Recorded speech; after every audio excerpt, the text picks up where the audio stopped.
Uncle, আমি আপনাদের অনেক সম্মান করতাম, কিন্তু আজ আমার চোখ খুলে গেছে। ইহানা যে ওর নিজের খালাতো ভাই নয়নের সাথে তলে তলে এত দূর এগিয়েছে তা আমি স্বপ্নও ভাবিনি। নওশাদের কথায় পুরো বিয়ের আসরে পিনপতন নীরবতা নেমে এলো। ইয়ানা স্তব্ধ হয়ে দাঁড়িয়ে আছে। তার পরনে লাল সাদা ট্র্যাডিশনাল শাড়িটা যেন আজ তাকে উপহাস করছে। তার ফর্সা সুন্দর মুখ আর মেহেদি রাঙানো ফর্সা হাতগুলো অপমানে থরথর করে কাঁপছে। প্রজেক্টরের বিশাল পর্দায় ভাসছে ইয়ানা এবং নয়নের একটি আপত্তিকর ছবি, যেখানে ইয়ানা অচেতন অবস্থায় নয়নের বুকে মাথা রেখে পড়ে আছে। নওশাদ, এসব কি বলছো তুমি? আমার মেয়ে এমন হতেই পারে না, নিশ্চয়ই কোনো ভুল হয়েছে। ছবি তো আর মিথ্যা বলছে না আঙ্কেল। আপনার মেয়ে এই ছোট ছেলেটার সাথে নোংরামি করছে, আর আমাকে বলির পাঠা বানিয়ে আমার টাকায় রাজত্ব করতে চাচ্ছিল। আমি এই চরিত্রহীন মেয়েকে বিয়ে করতে পারবো না। নওশাদ, মুখ সামলে কথা বলো। তুমি মিথ্যা বলছো। তুমি ভালো করে জানো নয়নকে আমি নিজের ছোট ভাইয়ের মতো দেখি। ও আমার থেকে 2 বছরের ছোট। ওর সাথে আমার এমন ছবি কোথা থেকে এলো? ইয়ানা দ্রুত পায়ে নওশাদের সামনে গিয়ে দাঁড়ানো।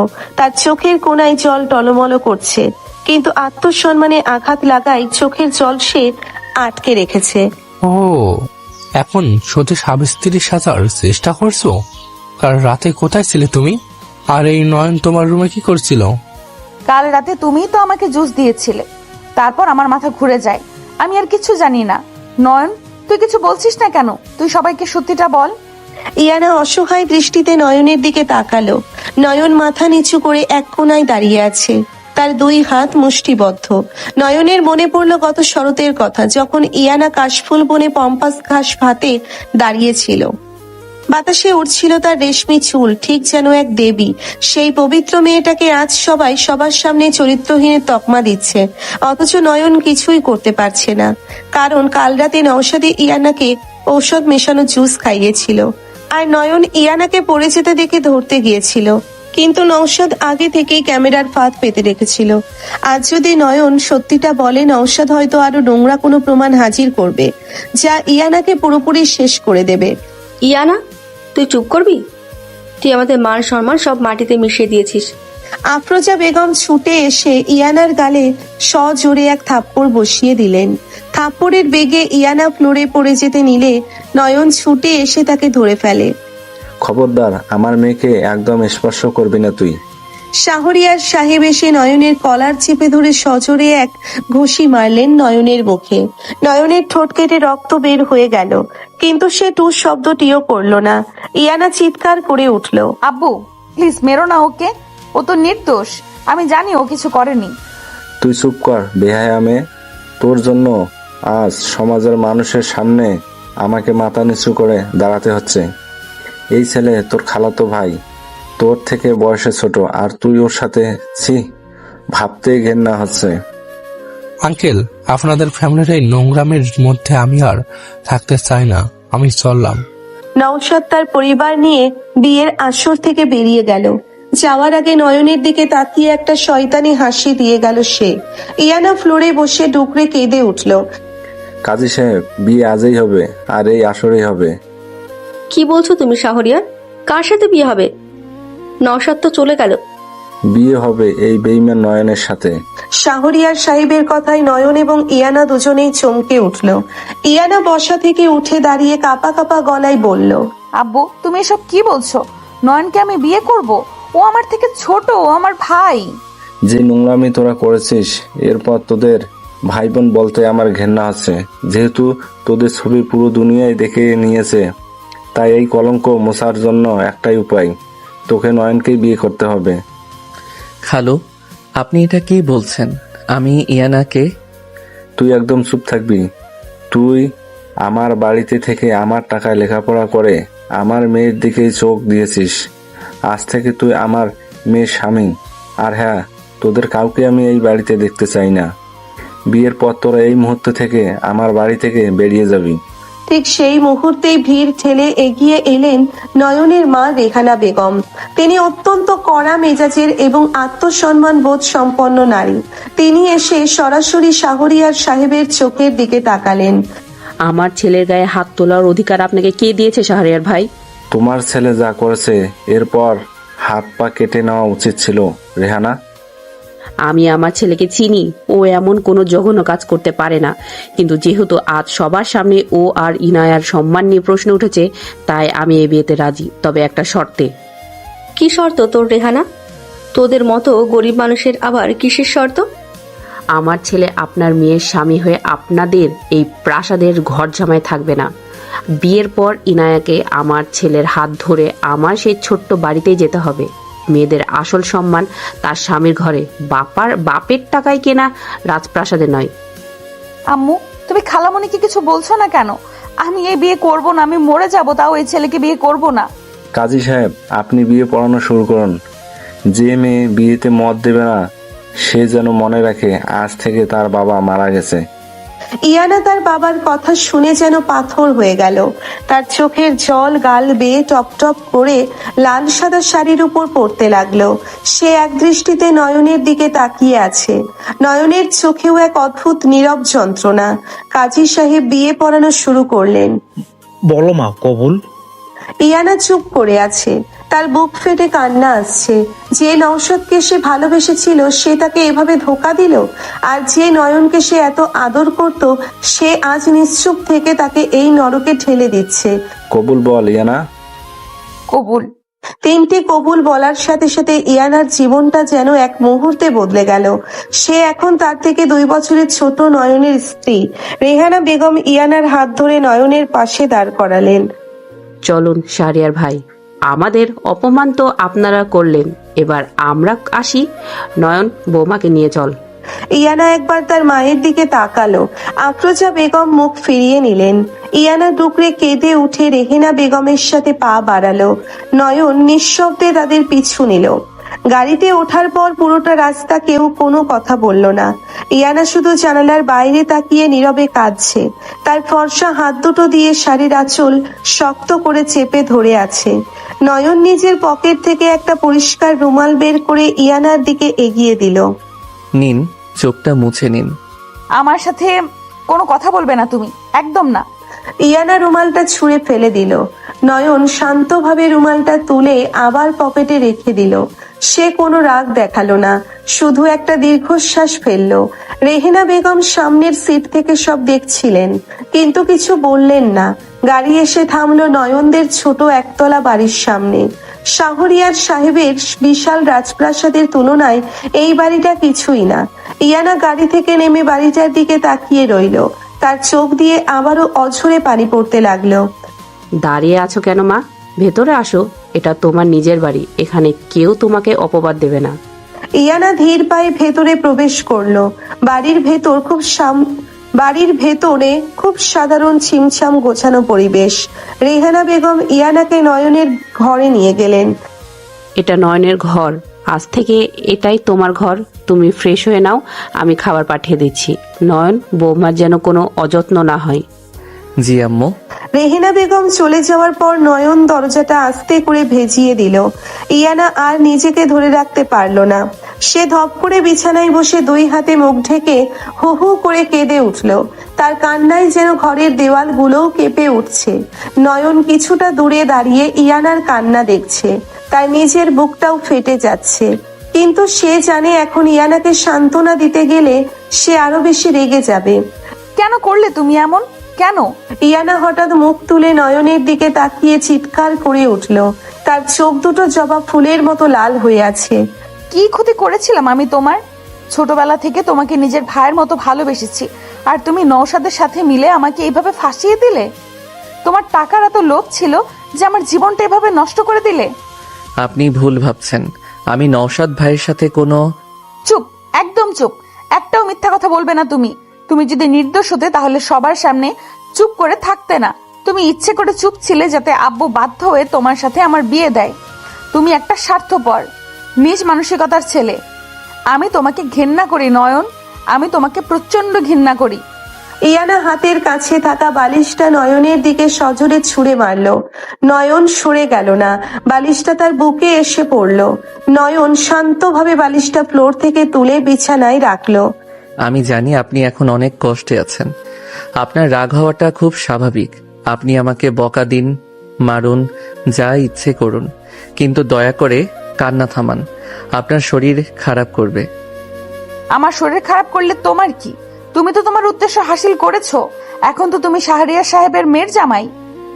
আপনি যদি মনে করেন আমি আপনার বাবার টাকার লোভে এই বিয়ে করেছি, তাহলে আপনি আমাকে চিনতেই পারেননি। আমি সত্যিই তোমাকে চিনতে পারিনি নয়ন।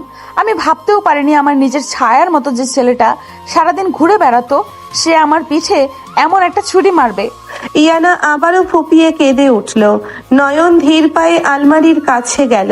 ভেতর থেকে ইয়ানার জন্য একটা তোয়ালে আর কিছু সাধারণ সুতির জামা বের করে আনলো, কারণ ইয়ানা এখনো ভারী শাড়ি আর গয়না পরে আছে, যা তাকে কষ্ট দিচ্ছে। এই শাড়ি আর গয়নাগুলো পরে থাকলে আপনার দম বন্ধ লাগবে। এই সাধারণ জামাটা পরে ফ্রেশ হয়ে নিন। ওয়াশরুমটা ওই ডান দিকে। আমি তোমার দেওয়া কোনো জিনিস পরবো না। আমি এই শাড়ি পরেই থাকবো। জেদ করবেন না ইয়ানা, আপনার ফর্সা হাতগুলো গয়নার চাপে লাল হয়ে গেছে। আপনি কষ্ট পেলে আমার আপনার নিজেরই ক্ষতি হবে। নয়নের শান্ত কণ্ঠস্বর আর চোখের গভীর দৃষ্টি দেখে ইয়ানা কিছুটা থমকে গেল। এই ছেলেটা এত গালমন্দ শোনার পরও একটুও খারাপ করছে না কেন? ইয়ানা তোয়ালে আর জামাটা ছো মেরে নিয়ে ওয়াশরুমের দিকে চলে গেল। কিছুক্ষণ পর ইয়ানা মুখ হাত ধুয়ে সাধারণ সুতির জামা পরে বের হয়ে গেল। তার ভারী মেকআপ ধুয়ে যাওয়ার পর তার আসল রূপ যেন আরো স্নিগ্ধ লাগছে। নয়ন টেবিলের উপর খাবার সাজিয়ে অপেক্ষা করছিল। আসুন, কিছু খেয়ে নিন। সকাল থেকে আপনার পেটে কিছু পড়েনি। আমি খাবো না, আমার ক্ষুধা নেই। না খেয়ে নিজেকে কষ্ট দিয়ে কি লাভ পাবেন? আপনি আমাকে শাস্তি দিতে চাইলে দিন, কিন্তু নিজেকে কেন শাস্তি দিচ্ছেন? আমার জীবনটাই তো একটা শাস্তি হয়ে গেছে। তুমি কি বুঝবে তার কষ্ট? তুমি তো দিব্যি খুশি আছো। নয়ন একটা দীর্ঘশ্বাস ফেলে প্লেটে ভাত আর তরকারি মেখে ইয়ানার সামনে এগিয়ে দিল। আমি খুশি নেই ইয়ানা, বিশ্বাস করুন। আপনাকে এভাবে দেখতে আমারও অনেক কষ্ট হচ্ছে, কিন্তু পরিস্থিতি আমাদের হাতে ছিল না। আপনি খেয়ে নিন, আমি আপনাকে আর বিরক্ত করব না। ইয়ানা অবজ্ঞার দৃষ্টিতে নয়নের দিকে তাকালো। পেটে প্রচন্ড ক্ষুধা থাকা সত্ত্বেও সে জেদ করে অন্যদিকে মুখ ঘুরিয়ে নিল। নয়ন বুঝতে পারলো ইয়ানাকে এখন জোর করে কোনো লাভ নেই। ঠিক আছে, আপনি খাবেন না আমি জানি। আমি খাবারটা ঢেকে রাখছি, রাতে যদি ক্ষুধা লাগে খেয়ে নেবেন। নয়ন খাবার ঢেকে রেখে একটা কাঁথা আর বালিশ নিয়ে ফ্লোরে বিছানা করতে লাগলো। ইয়ানা অবাক হয়ে নয়নের দিকে তাকিয়ে রইল। তুমি ফ্লোরে বিছানা করছো কেন?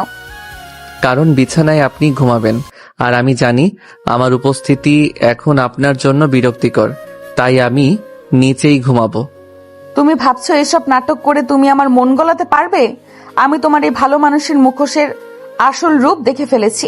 আমি কোনো মুখোশ পরিনি ইয়ানা, আপনি আমার স্ত্রী, কিন্তু তার মানে এই নয় যে আপনার ইচ্ছার বিরুদ্ধে আমি আপনার উপর কোনো অধিকার ফলাবো। আমি আপনাকে সম্মান করি, আর যতদিন আপনি আমাকে নিজের থেকে মেনে না নেবেন, আমি আমার এই সীমানা অতিক্রম করব না। নয়নের কথাগুলো ইয়ানার বুকে গিয়ে তীরের মতো বিঁধল। বয়সে ছোট এই ছেলেটার কথায় যে পরিমাণ পরিপক্কতা আর সম্মানবোধ সে দেখতে পাচ্ছে, তা নওশাদের মধ্যে সে কোনো দিন দেখেনি। কিন্তু পরক্ষণেই নওশাদের সেই কথাগুলো তার কানে বাজতে লাগলো। সে নিজেকে সামলে নিয়ে শক্ত গলায় বলল, ভালোই হবে।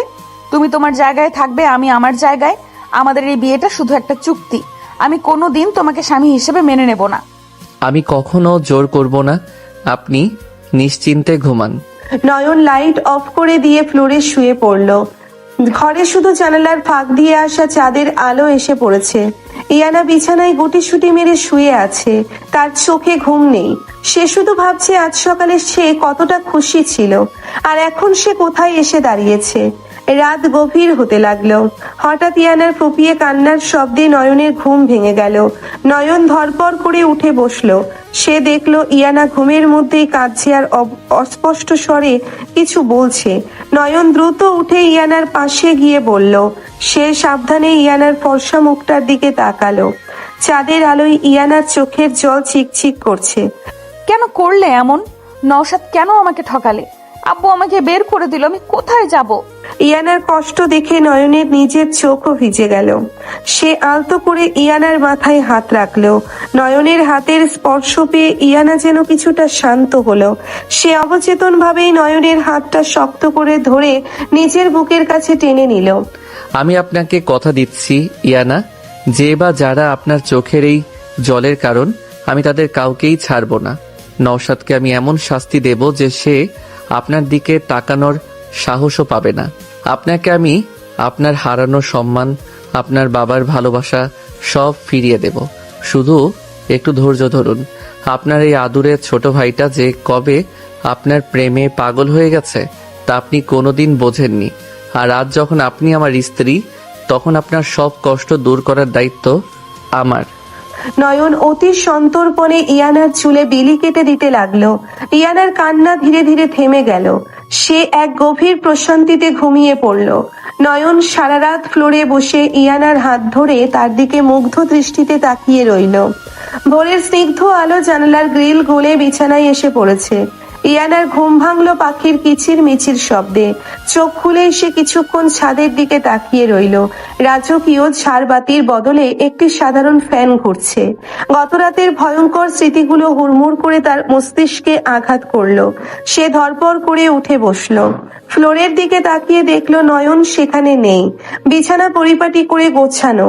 ইয়ানার বুকের ভেতরটা অদ্ভুত এক শূন্যতায় ভরে গেল। ঠিক তখনই দরজায় টোকা পড়লো। আমি কি ভেতরে আসতে পারি? দরজা তো খোলাই আছে, অনুমতি নেওয়ার কি নাটক করছো? নয়ন ধীর পায়ে ভেতরে প্রবেশ করলো। তার হাতে এক কাপ ধোয়া ওঠা চা, পরনে একটি সাধারণ সাদা শার্ট আর কালো প্যান্ট। তার চোখের নিচে হালকা কালি, দেখেই বোঝা যাচ্ছে সারা রাত সে ঘুমায়নি। আপনার জন্য চা এনেছি, চিনি ছাড়া কড়া লিকারের চা, যেমনটা আপনি সকালে খেতে পছন্দ করেন। তুমি জানলে কি করে আমি চিনি ছাড়া কড়া লিকারের চা খাই? আমি আপনার সম্পর্কে অনেক কিছুই জানি ইয়ানা। আপনি ছোটবেলা থেকেই সকালের চায়ে চিনি অপছন্দ করেন। চাটা খেয়ে নিন, মাথা ব্যথা কমবে। আমার মাথা ব্যথা করুক বা আমি মরে যাই, তাতে তোমার কি? তুমি তো তোমার গেম খেলে জিতে গেছো। এখন এইসব দরদ দেখানোর কোনো মানে হয় না। আমি তোমার হাতে চা খাবো না। আপনি চা খাবেন না সেটা আপনার ব্যক্তিগত ব্যাপার, তবে আমি আমার দায়িত্ব পালন করব। চা টেবিলে রাখা হইল। আর হ্যাঁ, আমি কাজে যাচ্ছি, ফিরতে হয়তো সন্ধ্যা হবে। আপনার কিছু লাগলে মৃত্তিকা ভাবিকে বলতে পারেন। তুমি কাজে যাচ্ছ মানে? তুমি তো আব্বুর কোম্পানিতে কাজ করতে, আব্বু তো তোমাকে বের করে দিয়েছে, তাহলে এখন কোথায় যাচ্ছ? একজন পুরুষের কাজ শুধু এক জায়গায় আটকে থাকে না ইয়ানা। আমার নিজের একটা পথ আছে। আপনি আমাকে নিয়ে এত ভাববেন না। আপনি নিজের যত্ন নিন। নয়নার কোনো কথা না বাড়িয়ে শান্ত পায়ে ঘর থেকে বেরিয়ে গেল। ইয়ানা অবাক হয়ে দরজার দিকে তাকিয়ে রইল। এই বয়সে ছোট ছেলেটার মধ্যে এত গাম্ভীর্য আর আত্মবিশ্বাস সে আগে কখনো দেখেনি। ইয়ানা বিছানা থেকে উঠে টেবিলের কাছে গেল। চাটা থেকে সুন্দর একটা সুবাস আসছে। প্রচন্ড মাথা ব্যথার কারণে সে বাধ্য হয়েই চাতে চুমুক দিল। আশ্চর্যের বিষয় হলো চাটা ঠিক তার মনের মতো হয়েছে। এমন নিখুঁত চা শাহরিয়ার সাহেবের বাড়ির দামি বাবুর্চিরাও বানাতে পারে না। চা শেষ হতেই দরজায় আবার নক করলো। ভিতরে আসবো ইয়ানা? আসুন। মৃত্তিকা হাসি মুখে ভেতরে প্রবেশ করলো। তার হাতে একটি সুন্দর শাড়ি। মৃত্তিকা ইয়ানার দিকে তাকিয়ে মুগ্ধ চোখে হাসলো। কাল রাতে তো তোমার সাথে ভালো করে কথাই বলা হলো না। আমি তোমার তানজিম ভাইয়ের বউ, মানে বড় ভাবি। জি ভাবি, আমি আপনাকে চিনি, কিন্তু আমার এখানে থাকার কথা তো। আরে বোকামি, এটা তো তোমারও বাড়ি। আর কাল তো তুমি তাড়াহুড়ো করে কিছুই আনতে পারোনি, তাই আমি তোমার জন্য এই ট্র্যাডিশনাল লাল সাদা শাড়িটা নিয়ে এসেছি। শাড়ি? কিন্তু ভাবি, আমি এখন এইসব। কোনো কিন্তু নয় ইয়ানা, শাড়িটা আমি তোমার জন্য পছন্দ করে এনেছি। জানো, তোমার গায়ের রং এত নিখুঁত ফর্সা, আর মুখের রঙের সাথে তোমার হাতের রঙের কি অদ্ভুত মিল। এই ট্র্যাডিশনাল লাল সাদা শাড়িতে তোমাকে একদম পরীর মতো লাগবে। আর শাড়ির কুচিগুলো আর আঁচল আমি নিজে খুব নিখুঁত ভাবে পরিয়ে দেব। দেখবে পারফেক্ট একটা লুক আসবে। তুমি তো জানোই, শাড়ি ঠিক মতো না পরালে পুরো সৌন্দর্যটাই নষ্ট হয়ে যায়। কিন্তু ভাবি, আমার একদম ইচ্ছে করছে না সাজতে। আমার জীবনটা ধ্বংস হয়ে গেছে। জীবন এত সহজে ধ্বংস হয় না বোন। নয়ন ছেলেটাকে তুমি যতটা খারাপ ভাবছো ও ততটাও খারাপ নয়। তুমি ফ্রেশ হয়ে নাও, আমি তোমাকে শাড়ি পরিয়ে দিচ্ছি। নয়নের মা মানে তোমার শাশুড়ি, কিন্তু সকাল সকাল দেরি করে ওঠা পছন্দ করেন না। মৃত্তিকার এত আন্তরিকতা আর মিষ্টি কথায় ইয়ানা আর না করতে পারলো না।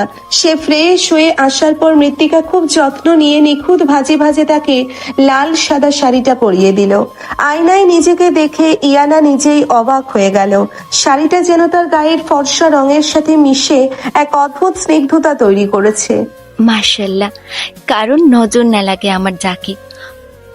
চলো এবার, মা খাবার টেবিলে অপেক্ষা করছেন। ইয়ানা ধীর পায়ে মৃত্তিকার সাথে ডাইনিং স্পেসে গেল। ছোট একটা টেবিল, কিন্তু খুব পরিপাটি করে সাজানো। রেহেনা বেগম গম্ভীর মুখে বসে আছেন। ইয়ানাকে দেখে তিনি ইশারায় বসতে বললেন। বসো ইনায়া, এই বাড়িতে সকালের নাস্তা 8টার মধ্যে শেষ করতে হয়। আজ তোমার প্রথম দিন, তাই ছাড় দিলাম। কাল থেকে নিয়ম মেনে চলবে। জি। মৃত্তিকা, বৌমাকে খাবার দাও। আর শোনো ইয়ানা, তুমি বড় ঘরের মেয়ে, এখানকার সাধারণ খাবার তোমার হয়তো মুখে রুচবে না, কিন্তু না খেলে শরীর খারাপ করলে আমি সেটা সহ্য করব না। তোমার বাবার বাড়িতে তুমি যা ইচ্ছে করেছো, এখানে তোমার স্বাস্থ্য আর সম্মানের দায়িত্ব আমার। আমি খেয়ে নেব। ইয়ানা অবাক হয়ে ভাবছে তার ফুপু বা অন্য ধনী আত্মীয়দের মতো এই মহিলা তাকে নিয়ে কোনো খোঁটা দিচ্ছে না। শাসন করছেন ঠিকই, কিন্তু তার মধ্যে একটা অদ্ভুত মায়া আছে। ইয়ানা নিঃশব্দে রুটি আর সবজি খেতে শুরু করলো। খাবারটা সাদামাটা হলেও স্বাদ খুব ভালো। দুপুর গড়িয়ে বিকেল হলো। ইয়ানা নিজের ঘরে বসে জানালা দিয়ে বাইরের আকাশ দেখছে। তার মনে পড়ে যাচ্ছে বাবার বাড়ির কথা, তার নিজের রাজকীয় রুমটার কথা, আর মনে পড়ছে নওশাদের সেই বেইমানি ভরা হাসিটা। ইয়ানার চোখের কোণ বেয়ে এক ফোঁটা জল গড়িয়ে পড়লো। হঠাৎ বাইরের ঘরে হাসির শব্দ শুনে ইয়ানা দরজা সামান্য ফাঁক করলো। দেখলো নয়ন কাছ থেকে ফিরেছে, আর তার সামনে দাঁড়িয়ে আছে তানিয়া। তানিয়া নয়নের ফুফাতো বোন। নয়ন ভাইয়া, তুমি এত ঘেমে নিয়ে একাকার হয়ে গেছো, দেখি আমাকে ব্যাগটা দাও। আরে তানিয়া, তুই কখন এলি? ব্যাগটা রাখ, আমি নিচ্ছি। আমি তো দুপুরে এসেছি, আর তুমি আমাকে ব্যাগ ধরতে দেবে না কেন? আমি কি পর নাকি? দাঁড়াও, তোমার কপালে কত ঘাম, আমি মুছে দিচ্ছি। তানিয়া তার ওড়না দিয়ে নয়নের কপালের ঘাম মুছতে গেল। নয়ন কিছুটা অস্বস্তিতে পিছিয়ে গেল, কিন্তু তানিয়া জোর করেই মুছিয়ে দিতে চাইলো। দরজার ফাঁক দিয়ে এই দৃশ্য দেখে ইয়ানার বুকের ভেতর হঠাৎ করে যেন আগুন জ্বলে উঠল। একটা অদ্ভুত রাগ আর জেদ এসে ভর করলো তার মস্তিষ্কে। সে কেন রেগে যাচ্ছে সে নিজেই বুঝতে পারছে না। এই মেয়েটা নয়নের এত কাছে কেন যাচ্ছে? আর নয়নই বা ওকে কেন প্রশ্রয় দিচ্ছে? নয়ন তো বিবাহিত। ও মনে পড়েছে, নয়ন তো আমাকে বিয়ে করেছে শুধু আব্বুর টাকার জন্য। এখন আবার এই তানিয়ার সাথে প্রেমলীলা চলছে। ইয়ানা আর নিজেকে আটকে রাখতে পারলো না। সে সজোরে দরজা খুলে ড্রয়িং রুমে এসে দাঁড়ালো। তার নিখুঁত লাল সাদা শাড়ি আর রাগী চেহারায় তাকে অগ্নিমূর্তির মতো দেখাচ্ছিল। তানিয়া, তোমার ওড়নাটা নিজের কাছেই রাখো। আমার স্বামীর যত্ন কিভাবে নিতে হয় সেটা আমি খুব ভালো করেই জানি। ইয়ানার কথা শুনে নয়ন এবং তানিয়া দুজনেই চমকে তাকালো। নয়নের চোখে এক অদ্ভুত বিস্ময়। ইয়ানা তাকে আমার স্বামী বলে দাবি করেছে, এটা নয়নের কাছে স্বপ্নের মতো মনে হলো। ইয়ানা আপু, মানে ভাবি, আমি তো শুধু ভাইয়ার ঘাম মোছার জন্য এই বাড়িতে পরিষ্কার তোয়ালে আছে, তোমার এই নোংরা ওড়নার কোনো প্রয়োজন নেই। আর নয়ন, তুমি ঘরে এসো, আমি তোমার জন্য ফ্রেশ পানি দিচ্ছি। ইয়ানা কড়া গলায় কথাগুলো বলে নয়নের হাত ধরে এক প্রকার টেনেই নিচের ঘরের দিকে নিয়ে গেল। তানিয়া রাগে ফুঁসতে ফুঁসতে সেখান থেকে চলে গেল। ঘরে ঢুকেই ইয়ানা নয়নের হাতটা সজোরে ছেড়ে দিল। আপনি তানিয়ার সাথে এইভাবে কথা বললেন কেন? ও তো ছোট মানুষ। ছোট মানুষ? তোমার ঘাম মুছিয়ে দেওয়ার এত দরদর উতলে উঠছে কেন? আর তুমিও তো খুব গলে যাচ্ছিলে।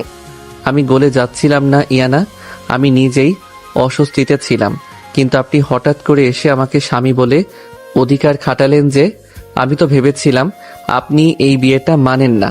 বিয়েটা আমি মানি বা না মানি, কাগজে কলমে তুমি আমার স্বামী। আর আমার চোখের সামনে আমার স্বামী অন্য কোনো মেয়ের সাথে ঢলাঢলি করবে সেটা আমি সহ্য করব? আমার আত্মসম্মান বোধ আছে।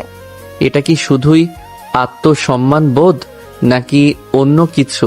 ইয়ানা, আপনার চোখে আমি কি একটু জেলাসি দেখতে পাচ্ছি? হোয়াট? জেলাসি? আর তোমার জন্য? হাহ, হাসালে নয়ন। তুমি এমন কোনো মহামানব নও যে তোমার জন্য আমি জেলাস ফিল করব। আমি জাস্ট আমার অধিকারটা বুঝিয়ে দিলাম। এখন যাও, গিয়ে গোসল করো, তোমার ঘামের গন্ধে আমার বমি আসছে। ইয়ানা মুখ ঘুরিয়ে জানালার দিকে চলে গেল। নয়ন মিটিমিটি হেসে ওয়াশরুমের দিকে পা বাড়ালো। সে বুঝতে পারছে ইয়ানার এই জেদ আর রাগের আড়ালে একটা অদ্ভুত মায়া জন্ম নিতে শুরু করেছে। সন্ধ্যা নামার সাথে সাথেই আকাশের মুখ ভার হতে শুরু করলো। ঘন কালো মেঘে চারপাশ ঢেকে গেছে। হঠাৎ করেই দমকা হাওয়া আর সাথে মুষলধারে বৃষ্টি শুরু হলো। বৃষ্টির সাথে শুরু হলো ভয়ঙ্কর মেঘের গর্জন। বিদ্যুৎ চমকানোর আলোয় পুরো ঘরটা ক্ষণে ক্ষণে আলোকিত হয়ে উঠছে। ইয়ানা ছোটবেলা থেকেই মেঘের ডাক খুব ভয় পায়। সে ভয়ে বিছানার এক কোণায় গুটিসুটি মেরে বসে দুই হাতে কান চেপে ধরলো। আল্লাহ, এত জোরে বাজ পড়ছে কেন? নয়ন, নয়ন কোথায় তুমি? নয়ন বারান্দায় ছিল। ইয়ানার চিৎকার শুনে সে দৌড়ে ঘরে এলো। ঠিক তখনই কারেন্ট চলে গেল। পুরো ঘর ঘুটঘুটে অন্ধকার। হঠাৎ বিকট শব্দে একটা বাজ পড়লো। আহ! ইয়ানা ভয়ে লাফ দিয়ে খাট থেকে নেমে দৌড়তে গিয়ে অন্ধকারের মধ্যে নয়নের বুকের উপর আছড়ে পড়ল। নয়ন সাথে সাথে তার বলিষ্ঠ দুই হাত দিয়ে ইয়ানাকে শক্ত করে জড়িয়ে ধরল। ইয়ানা ভয়ে নয়নের শার্ট খামচে ধরে তার বুকের মধ্যে মুখ লুকালো।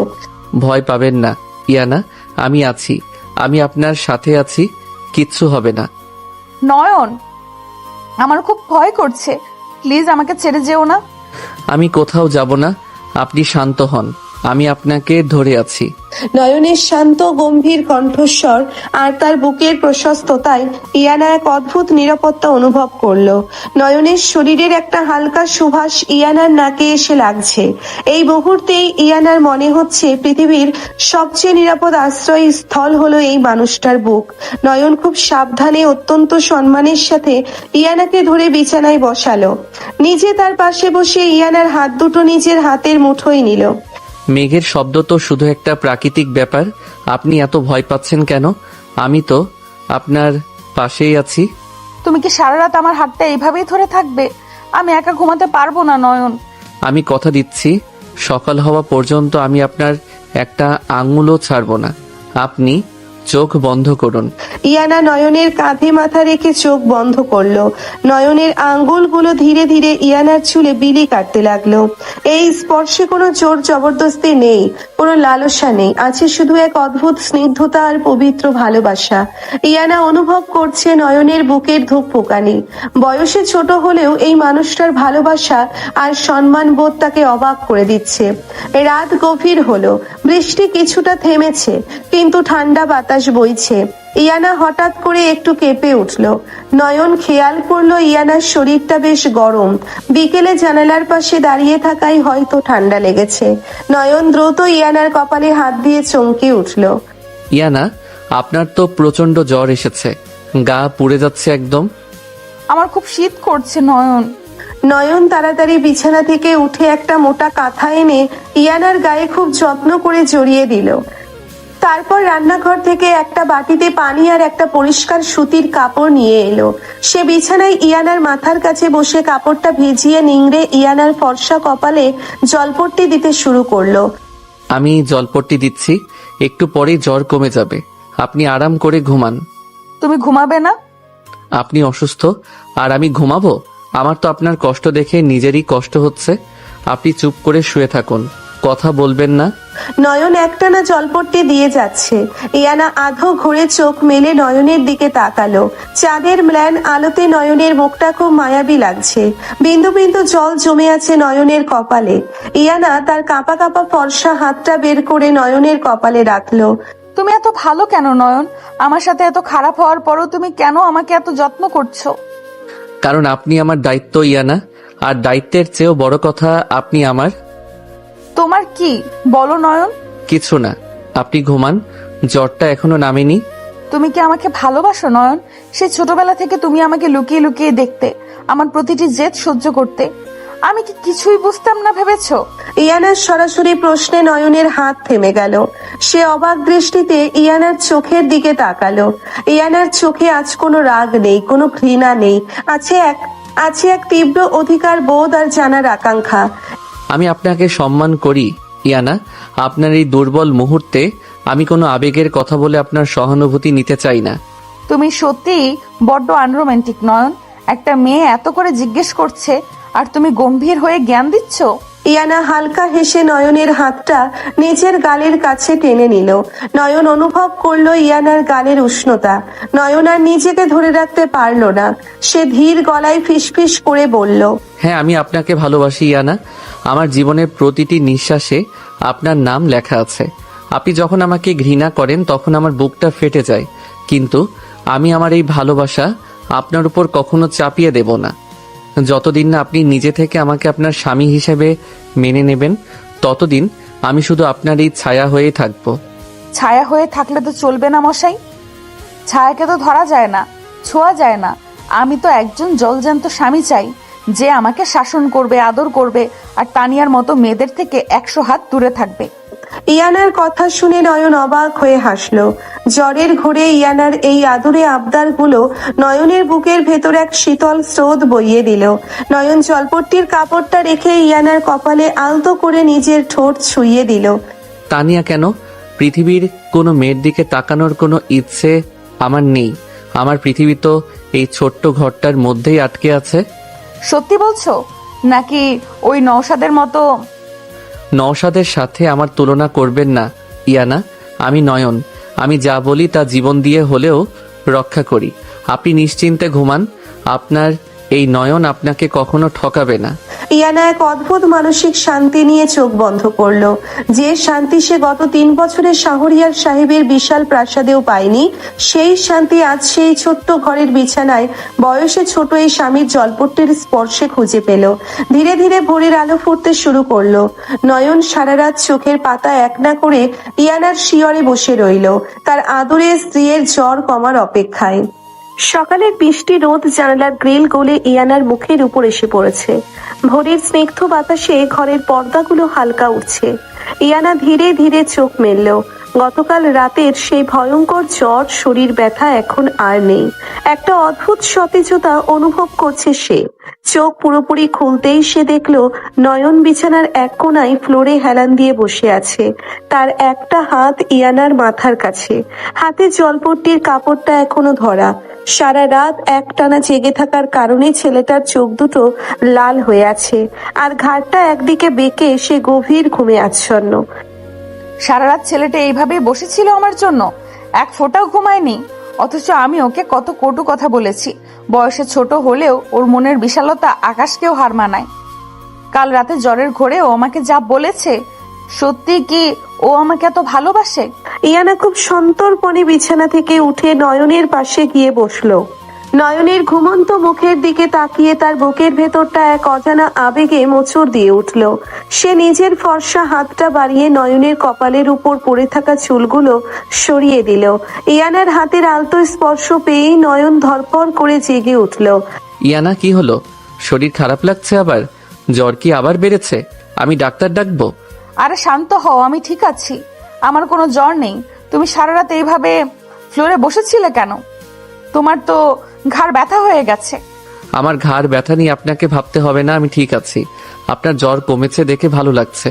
আমি ফ্রেশ হয়ে নিচ্ছি। আজ আমাকে একটু তাড়াতাড়ি বের হতে হবে। নয়ন দ্রুত উঠে দাঁড়ানোর চেষ্টা করলো, কিন্তু সারা রাত একভাবে বসে থাকার কারণে তার পা অবশ হয়ে গিয়েছিল। সে টাল সামলাতে না পেরে পড়ে যেতে নিলে ইয়ানা 2 হাত বাড়িয়ে নয়নকে চাপতে ধরলো। নয়নের মাথাটা ইয়ানার বুকের কাছে এসে পড়লো। দুজনের নিঃশ্বাস একাকার হয়ে গেল। পুরো ঘরে এক পিনপতন নীরবতা। নয়ন দ্রুত নিজেকে সামলে নিয়ে এক পা পিছিয়ে গেল। আই এম সরি, পা অবশ্যই গিয়েছিল। আমি ইচ্ছে করে। আমি কি তোমাকে কিছু বলেছি নয়ন? তুমি এত ভয় পাচ্ছ কেন? তুমি তো আমার স্বামী, ইচ্ছে করে ধরলেও তো আমি কিছু বলতে পারি না, তাই না? ইয়ানার এমন শান্ত আর মিষ্টি কথায় নয়ন অবাক হয়ে তাকালো। কাল রাতে সেই রাগী জেদি ইয়ানার সাথে এই ইয়ানার যেন কোনো মিল নেই। নয়ন কিছু বুঝতে না পেরে মাথা নিচু করে ওয়াশরুমের দিকে চলে গেল। ইয়ানা নয়নের যাওয়ার দিকে তাকিয়ে একটা তৃপ্তির হাসি হাসলো। সকাল 10টা বাজে, নয়ন কাজে বেরিয়ে গেছে। ইয়ানা নিজের ঘরে বসে চুল আঁচড়াচ্ছে। এমন সময় বাইরে থেকে স্নেহার গলা শোনা গেল। স্নেহা ইয়ানার ছোটবেলার সবচেয়ে কাছের বান্ধবী। ইয়ানা, এই ইয়ানা, কই তুই? ইয়ানা দৌড়ে গিয়ে দরজার কাছে দাঁড়ালো। স্নেহাকে দেখেই ইয়ানা তাকে শক্ত করে জড়িয়ে ধরলো। গত কয়েকদিনের জমানো সব কষ্ট যেন স্নেহার কাঁধে মাথা রেখে হু হু করে বেরিয়ে আসতে চাইলো। স্নেহা ইয়ানার মাথায় হাত বুলিয়ে তাকে ঘরের ভেতর নিয়ে এলো এবং দরজাটা বন্ধ করে দিল। তুই এসেছিস স্নেহা? জানিস আমার জীবনটা কিভাবে শেষ হয়ে গেল? আমার আব্বু আমাকে আর ওই বেঈমান নওশাদ। তুই চুপ করবি ইয়ানা, একদম চুপ। তুই কিছুই জানিস না। তোর মতো গাধী মেয়ে পৃথিবীতে আর একটাও নেই। মানে তুই আমাকে গাধী বলছিস কেন? আমি কি করলাম? তুই ওই মহামূল্যবান হীরের টুকরো নয়নকে ভুল বুঝেছিস। তুই ভেবেছিস নয়ন নওশাদের সাথে মিলে তোকে ফাঁসিয়েছে। শোনিয়ানা, আমি গত 3 দিন ধরে একটা প্রাইভেট ডিটেকটিভ লাগিয়েছিলাম নওশাদের অতীত আর ওই রাতের আসল ঘটনা বের করার জন্য। আসল ঘটনা মানে কি স্নেহা? যা দেখেছি সেটাই তো আসল ঘটনা। যা দেখেছি সেটা আসল ঘটনা নয় ইয়ানা, তুই নিজের কানেই শোন। স্নেহা নিজের ফোন থেকে একটা অডিও রেকর্ডিং প্লে করলো। সেখানে নওশাদ আর তার এক বন্ধুর কথোপকথন শোনা যাচ্ছে। আরে দোস্ত, ইয়ানা মেয়েটা খুব অহংকারী। ওর বাবার টাকার জন্য আমি ওকে সহ্য করেছিলাম, কিন্তু আমি ভালোবাসি সিমরানকে। তাই বিয়ের দিন এখন গৃহ খেললাম যে এক ঢিলে থুই পাখি মরল। জুসের ভিতর ঔষধ মিশিয়ে ইয়ানাকে দিলাম। ও যখন মাথা ঘুরে পড়ে যাচ্ছিল তখন ওই বেচারা নয়ন দৌড়ে এসে ওকে ধরে। আমি ঠিক ওই সময় ছবিটা তুলে নেই। আর নয়ন ছেলেটা তো একটা আস্ত গাধা।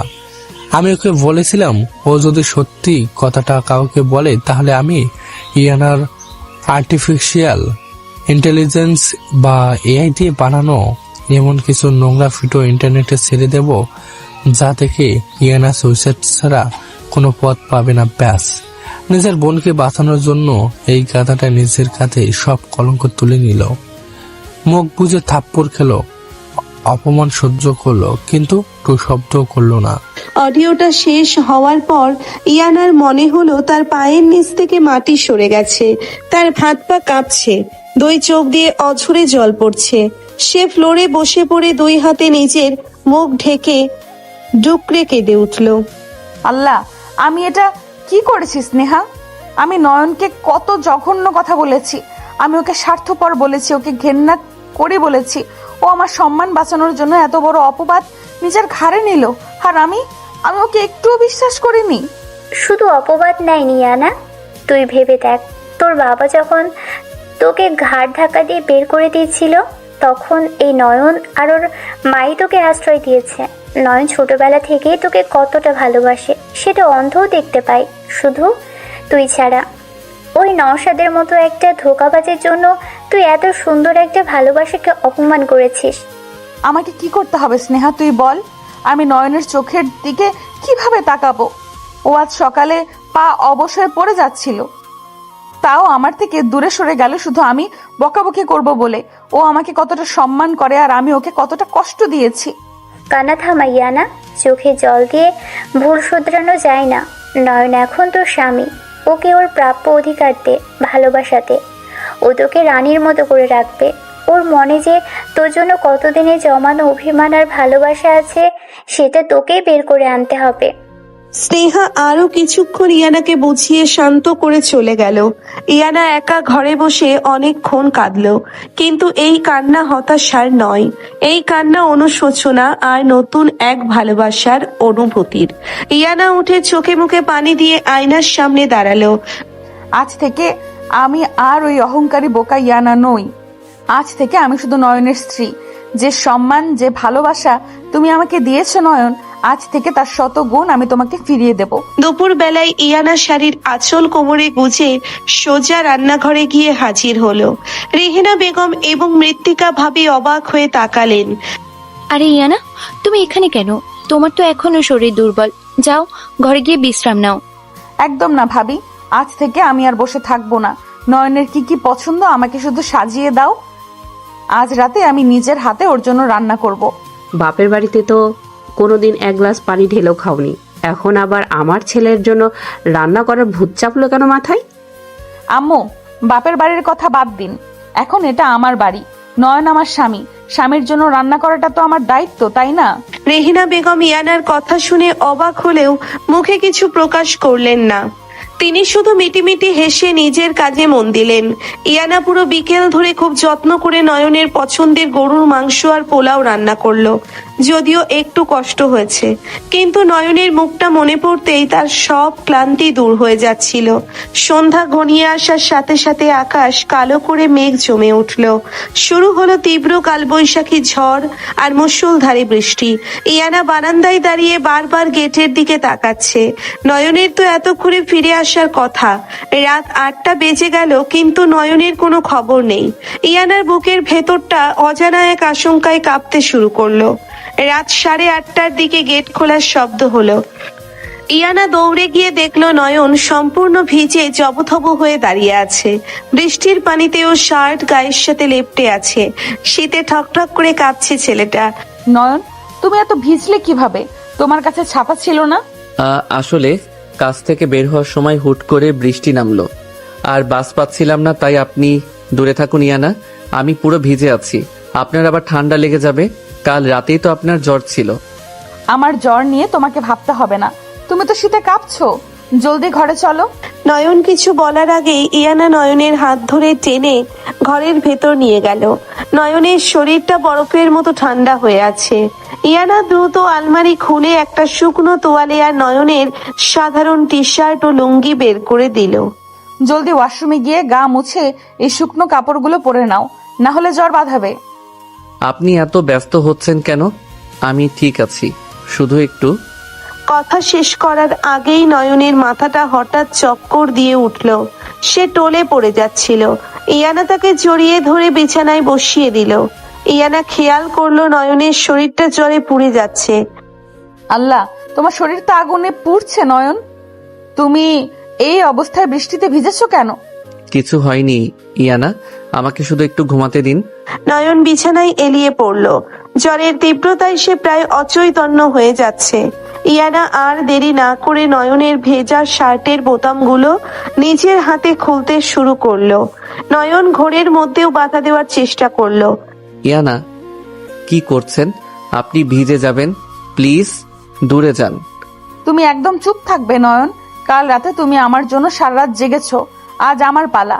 ইয়ানা ভেজা শার্টটা খুলে ফেলে তোয়ালে দিয়ে খুব যত্ন করে নয়নের মাথা ও বুক মুছিয়ে দিল।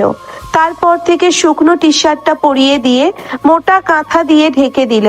ঠিক তখনই কোনো নক না করেই তানিয়া ঘরে প্রবেশ করলো। তানিয়ার হাতে এক বাটি গরম স্যুপ। আরে ভাবি, তুমি সরে দাঁড়াও তো। ভাইয়ার এত জ্বর আর তুমি কিছুই পারছো না। আমি স্যুপ নিয়ে এসেছি, আমি ভাইয়াকে খাইয়ে দিচ্ছি। তানিয়া ইয়ানাকে পাশ কাটিয়ে নয়নের বিছানায় বসতে গেল। ইয়ানার মাথায় যেন রক্ত উঠে গেল। গত রাতে তানিয়ার ঘাম মোছানোর দৃশ্যটা এমনিতেই তার মাথায় ঘুরছিল, আজ আবার এই স্পর্ধা। ইয়ানা সজোরে তানিয়ার হাতটা ধরে তাকে বিছানা থেকে টেনে তুলল। তোমার সাহস তো কম নয় তানিয়া। কারো পার্সোনাল বেডরুমে নক না করে ঢুকে পড়ার শিক্ষা কি ফুফু তোমাকে দেয়নি? তুমি আমাকে অপমান করছো ইয়ানা আপু। আমি তো ভাইয়ার জন্য স্যুপ নিয়ে এসেছিলাম। তুমি তো ভাইয়াকে দুদিন আগেও দু চোখে দেখতে পারতে না, আজ আবার এত দরদ কোথা থেকে উঠলো? দরদ কোথা থেকে উঠলো সেটা তোমাকে কৈফিয়ত দিতে আমি বাধ্য নই। তবে একটা কথা খুব কান খুলে শুনে রাখো তানিয়া, নয়ন আগে তোমার খালাতো ভাই ছিল, কিন্তু এখনো শুধুই আমার স্বামী। আর আমার স্বামীর দিকে অন্য কোনো মেয়ের নজর দেবে, তাকে আদর করে স্যুপ খাইয়ে দিবে, সেটা ইয়ানা জীবনেও মেনে নেবে না। ভাইয়া অসুস্থ, তুমি শুধু শুধু জেলাসি দেখাচ্ছ। হ্যাঁ, আমি জেলাস, 100 বার জেলাস। আমার স্বামীর উপর আমার একার অধিকার। ওর জ্বর হয়েছে, ওকে আমি জলপট্টি দিব, আমি খাইয়ে দিব, আমি সারা রাত জাগবো। তুমি এই ঘরে ঢোকার কে? এই মুহূর্তে আমার রুম থেকে বেরিয়ে যাও তানিয়া, আর ভবিষ্যতে আমার স্বামীর ছায়াও মারানোর চেষ্টা করবে না।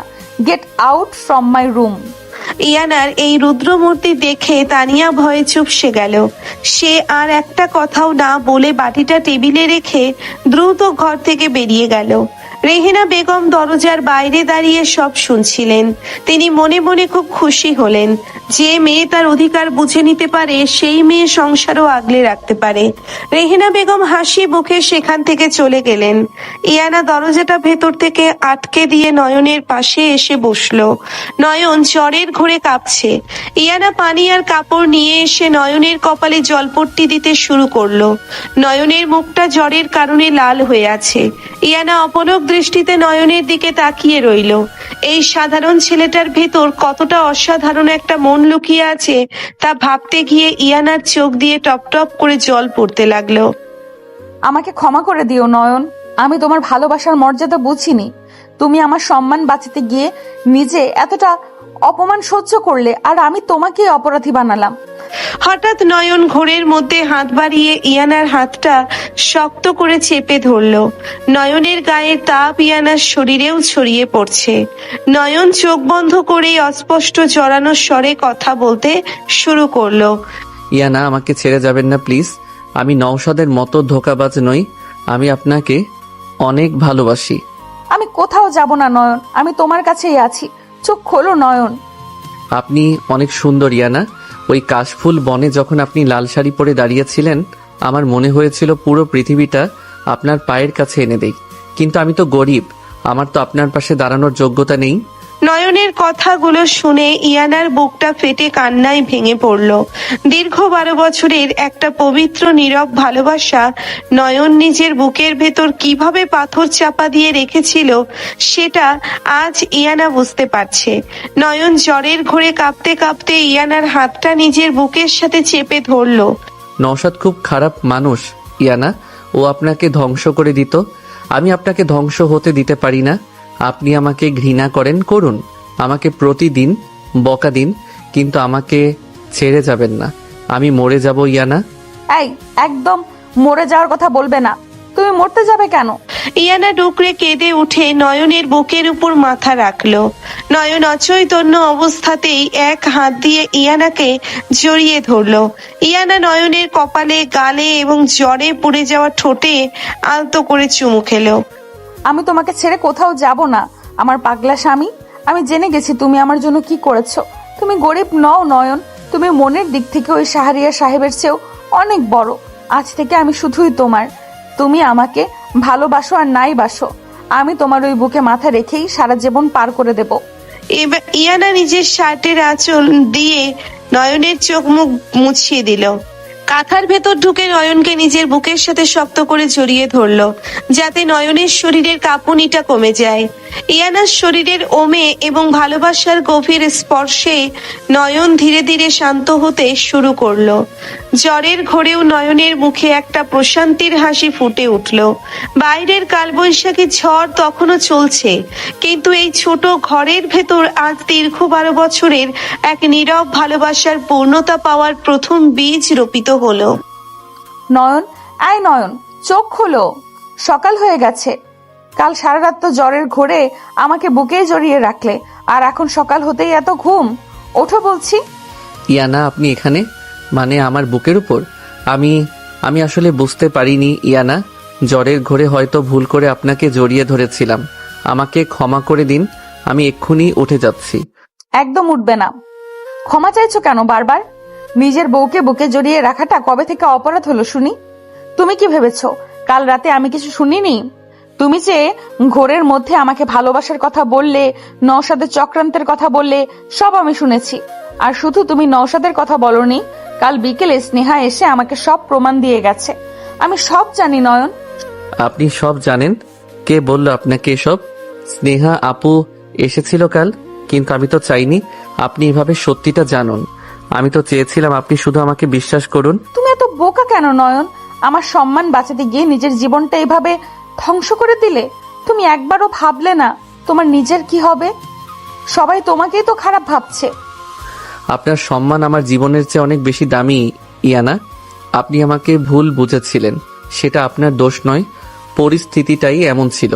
আপনার বাবা আপনাকে ঘাড় ধাক্কা দিয়ে বের করে দিচ্ছিল, সেটা আমি সহ্য করতে পারছিলাম না। আর আপনার চোখের পানি আমি দেখতে পারি না।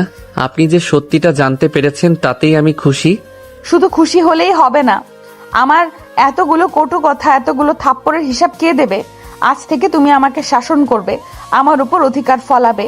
আর শোনো, ওই তানিয়া পেতনিটা যেন তোমার ধারে কাছেও না আসে।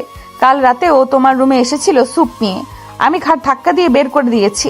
তানিয়া এসেছিল কাল রাতে, আপনি ঘাট ধাক্কা দিয়ে বের করে দিয়েছেন? ইয়ানা, আপনি কি সত্যি জেলাস হচ্ছেন আমার জন্য? আপনার এই অধিকারটুকু পাওয়ার জন্যই তো আমি 12 বছর ধরে অপেক্ষা করছিলাম। আপনাকে আমি রানীর মতো রাখবো ইয়ানা, কথা দিলাম। আমি রানী হয়েই থাকতে চাই তোমার বুকে। এবার ওঠো, অফিসে যাওয়ার সময় হয়ে গেছে। সকালের এই মিষ্টি কথার পর নয়ন অফিসে চলে গেল। ইয়ানা আজ খুব পরিপাটি করে সাজলো। সে লাল সাদা রঙের ট্র্যাডিশনাল শাড়িটা পরলো। শাড়ির কচি আর আঁচলের ভাঁজগুলো একদম নিখুঁত ভাবে বসানো। ফর্সা নিখুঁত মুখের সাথে মিলিয়ে তার হাতের ত্বকও যেন একদম নিখুঁত ফর্সা লাগছে আজ। ইয়ানা ড্রয়িং রুমে এসে রেহানা বেগম এবং মৃত্তিকা ভাবির সাথে গল্প করতে বসলো। মাশাআল্লাহ ইয়ানা, শাড়িটা তুমি এত নিখুঁত ভাবে পরেছো যে চোখ ফেরানোই যাচ্ছে না। তোমার মুখের ফর্সা রঙের সাথে হাতের রঙের এত সুন্দর মিল, যার এই লাল সাদা শাড়িতে তোমাকে একদম স্বর্গের পরীর মতো লাগছে। নয়ন দেখলে তো আজকে পাগলই হয়ে যাবে। ভাবি, তুমি শুধু শুধু আমাকে পাম দিচ্ছ। নয়ন তো আমার দিকে তাকাই না ঠিক করে, সব সময় একটা গম্ভীর মুখ করে থাকে। আমার ছেলেটা ছোটবেলা থেকে ওই রকমই না, নিজের কষ্টগুলো কখনো কাউকে বুঝতে দেয় না। তুমি জানো না, তোমার বাবার বাড়িতে যখন আমরা থাকতাম তখন নয়ন শুধু তোমার দিকেই তাকিয়ে থাকতো, কিন্তু তুমি এত বড় ঘরের মেয়ে, তাই ও কখনো সাহস করে কিছু বলতে পারেনি। আম্মু, আমি অনেক বড় ভুল করেছি। নয়নকে আমি কখনো বুঝতেই পারিনি, কিন্তু আজ থেকে আমি ওর সব কষ্ট দূর করে দেব। অন্যদিকে শহরের এক দামি রেস্তোরাঁয় বসে আছে নওশাদ এবং শিমরান। তুমি না বললে তোমার প্ল্যান একদম পারফেক্ট? ইয়ানা তো দিব্যি ওই ফকিরের বাড়িতে সুখে সংসার করছে, কোনো সুইসাইডও করলো না, আর নয়নকেও ছাড়লো না। আমি কি করব? আমি ভেবেছিলাম ইয়ানা ওর ইগো নিয়ে ওই বাড়িতে টিকে থাকতে পারবে না, কিন্তু সিনহা হারামজাদি সব প্ল্যান ঘেঁটে দিল। ও আমার অডিও রেকর্ড করে ইয়ানাকে শুনিয়ে দিয়েছে। ইয়ানা এখন জানে নয়ন নির্দোষ। তাহলে তো ইয়ানা আর নয়নের সম্পর্ক আরো শক্ত হয়ে গেল। এখন উপায়? শাহরিয়ার সাহেবের কোম্পানির শেয়ারগুলো আমরা কিভাবে হাতাবো? তুমি তো সব গুবলেট করে দিলে নওশাদ। উপায় একটা আছে। ইয়ানা খুব ইগোস্টিক আর আবেগপ্রবল মেয়ে। ওই একবার যখন বিশ্বাস ভেঙে যায় তখন ও আর কাউকেই সহজে বিশ্বাস করতে পারে না। সিনহা ওকে আমার সত্যিটা দেখিয়েছে, কিন্তু নয়নকে নিয়ে যদি আমি ইয়ানার মনে এমন একটা সন্দেহ ঢুকিয়ে দিই যা ও নিজের চোখে দেখবে, তাহলে ইয়ানা আর নয়ন চিরতরে শেষ হয়ে যাবে। কিভাবে করবে সেটা? তোমার কি মাথা খারাপ হয়ে গেছে? তানিয়াকে মনে আছে? নয়নের ফুফাতো বোন। ওই মেয়েটা নয়নকে পছন্দ করে আর ইয়ানাকে দু চোখে দেখতে পারে না। আমি তানিয়াকে টাকা দিয়ে কিনে নিয়েছি। ও আজ ইয়ানার রুমে একটা খাম রেখে আসবে। ওই খামের ভেতর এমন কিছু প্রমাণ থাকবে যা দেখলে ইয়ানা ভাববে নয়ন আসলে আমার চেয়েও বড় ধোঁকাবাজ। কি প্রমাণ দেবে তুমি? আমি শাহরিয়ার সাহেবের আর নয়নের কিছু ফেক চ্যাটের স্ক্রিনশট বানিয়েছি আর একটা এআই ভয়েস রেকর্ডিং তৈরি করছি, যেখানে শোনা যাবে নয়ন আমাকে বলছে যে ও ইয়ানাকে শুধু টাকার জন্য ব্ল্যাকমেল করে বিয়ে করেছে। ইয়ানা এই ফাঁদ থেকে কিছুই বের করতে পারবে না। বিকেল গড়িয়ে সন্ধ্যা হয়ে এলো। তানিয়া চুপি চুপি রেহেনা বেগমের বাড়িতে ঢুকলো। কেউ কোথাও নেই দেখে সে সোজা নয়নের রুমে গিয়ে বিছানার তোশকের নিচে একটা বড় খাম লুকিয়ে রাখলো। ঠিক সেই মুহূর্তে ইয়ানা রুমে ঢুকলো। তানিয়া, তুমি আমার রুমে কি করছো এই সময়? তোমাকে না আমি বলেছিলাম আমার আর আমার স্বামীর ত্রিসীমানায় না আসতে? আমি তো শুধু এমনি এসেছিলাম ভাবি। তুমি এত নিখুঁত করে লাল সাদা শাড়ি পরেছো, একদম পেতনির মতো লাগছে। ভাইয়া তো তোমাকে 2 পয়সারও দাম দেয় না। তোমার ভাইয়া আমাকে কত দাম দেয় সেটা তোমার না জানলেও চলবে। তুমি এক্ষুনি আমার রুম থেকে বেরিয়ে যাও তানিয়া, নয়তো আমি আম্মুকে ডাকতে বাধ্য হব। যাচ্ছি, তোমার এই অহংকার কতদিন থাকে সেটাও আমি দেখবো। তানিয়া হনহন করে বেরিয়ে গেল। ইয়ানা বিছানাটা ঠিক করতে গেল। হঠাৎ তোশকের নিচে শক্ত কিছু একটা অনুভব করলো সে। তোশকটা একটু উঁচু করতেই একটা খাকি রঙের বড় খাম দেখতে পেল। খামের ওপর কোনো নাম লেখা নেই, এটা আবার কি? তানিয়াকে এই খামটা লুকিয়ে রাখতেই আমার রুমে ঢুকেছিল, কিন্তু এর ভেতরে কি থাকতে পারে? সকালে বিছানা গোছানোর সময় তো এটা ছিল না। ইয়ানা কাপা কাপা হাতে খামটা খুললো। ভেতরে কিছু ব্যাংকের স্টেটমেন্ট, কয়েকটা স্ক্রিনশট প্রিন্ট করা কাগজ আর একটা পেন ড্রাইভ। ইয়ানা প্রথমে স্ক্রিনশট গুলো হাতে নিল। এগুলো নয়নের ফোন থেকে শাহরিয়ার সাহেবের হোয়াটসঅ্যাপে করা চ্যাটের স্ক্রিনশট। ইয়ানা জোরে জোরে কাগজগুলো পড়তে শুরু করলো। এখানে নয়নের মেসেজ দেখা যাচ্ছে। নয়ন খালুকে মেসেজ দিয়েছে, খালু আপনার মেয়ের ওই নোংরা ভিডিও আমার কাছে আছে।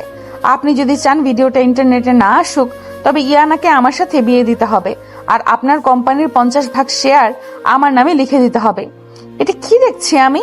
এর নিচে আব্বুর রিপ্লাই লেখা, তুই এত বড় বেঈমান নয়ন, তুই আমার ঘরে থেকে আমার মেয়ের এত বড় সর্বনাশ করলি। আমি তোকে টাকা দিচ্ছি, তুই ভিডিও ডিলিট কর।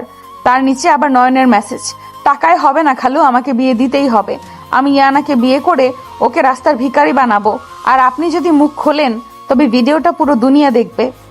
না না, এটা হতে পারে না, নয়ন এমন হতেই পারে না। স্নেহা তো বললো নওশাদ চক্রান্ত করেছে, তাহলে এই চ্যাটগুলো কিসের? ইয়ানার মাথার ভেতর যেন বাজ পড়তে লাগলো। সে দ্রুত ব্যাংকের স্টেটমেন্ট গুলো দেখলো। সেখানে স্পষ্ট লেখা আছে, বিয়ের পরদিন শাহরিয়ার সাহেবের অ্যাকাউন্ট থেকে নয়নের অ্যাকাউন্টে 5 কোটি টাকা ট্রান্সফার হয়েছে।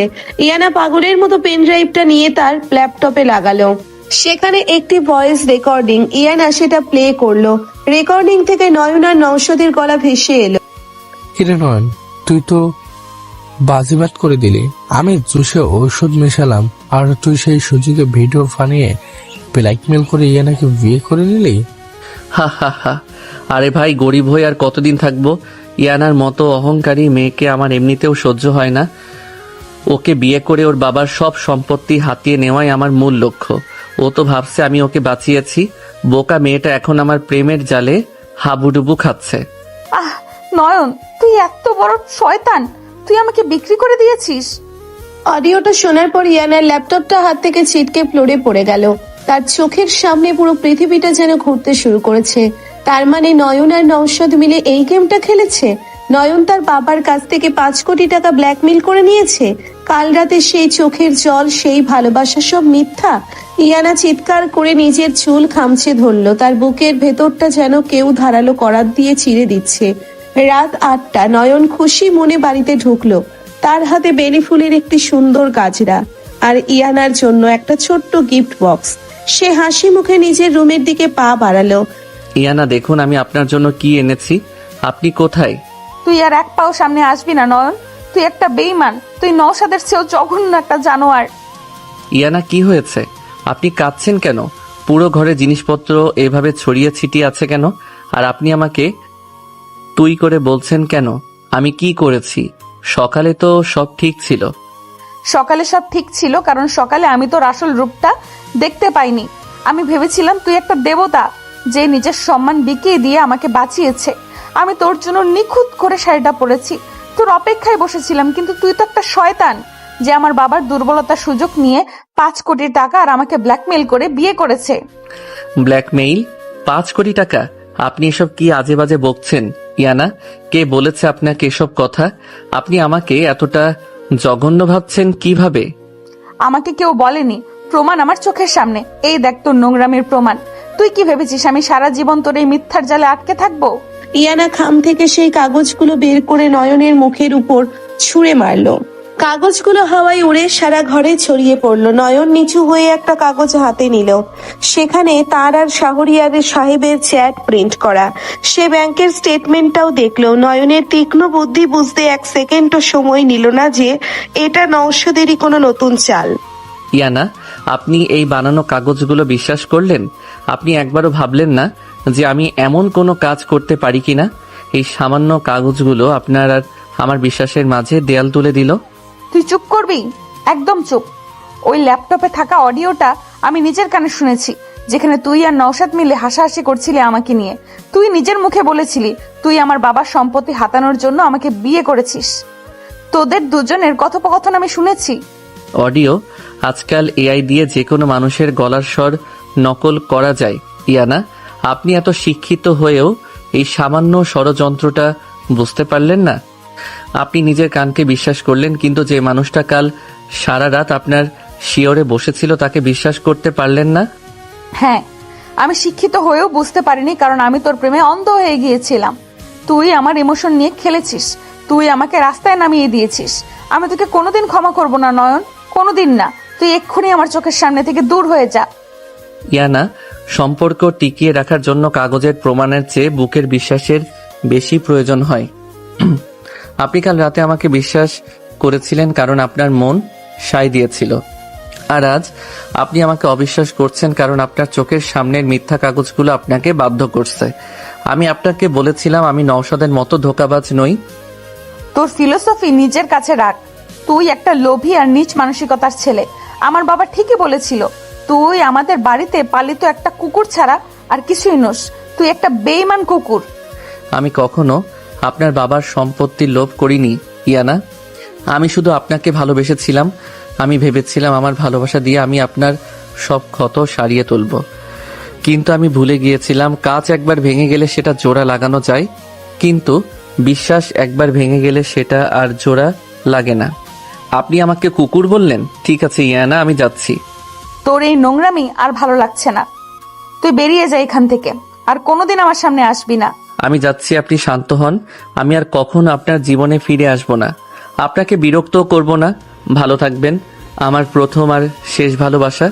নয়ন আর একবারও ইয়ানার দিকে ফিরে তাকালো না। সে ফ্লোরে পড়ে থাকা বেলি ফুলের গাছড়াটা তুলে নীরবে টেবিলের ওপর রেখে ধীর পায়ে রুম থেকে বেরিয়ে গেল। রেহেনা বেগম ড্রয়িং রুমে বসে সব শুনছিলেন। নয়ন তার মায়ের সামনে গিয়ে দাঁড়ালো। আম্মু, আমি হেরে গেছি। আমার ভালোবাসা হেরে গেছে। আমি আর এই বাড়িতে থাকতে পারবো না। আমি অনেক দূরে চলে যাচ্ছি আম্মু। কোথায় যাবি তুই এ রাতে? আর এই মেয়েটা না বুঝে তোকে ভুল বুঝলো, ষড়যন্ত্রের শিকার হলো, আর তুই পালিয়ে যাচ্ছিস? আমি পালাচ্ছি না আম্মু, আমি শুধু নিজেকে গুটিয়ে নিচ্ছি। যে চোখে আমি দেবতার সম্মান পেয়েছিলাম, সেই চোখে আজ আমি কুকুরের চেয়েও অধম। আমাকে যেতে দাও আম্মু, আমি আর এখানে এক মুহূর্ত থাকতে পারবো না। নয়ন বাড়ি থেকে বেরিয়ে রাতের অন্ধকারে বিলীন হয়ে গেল।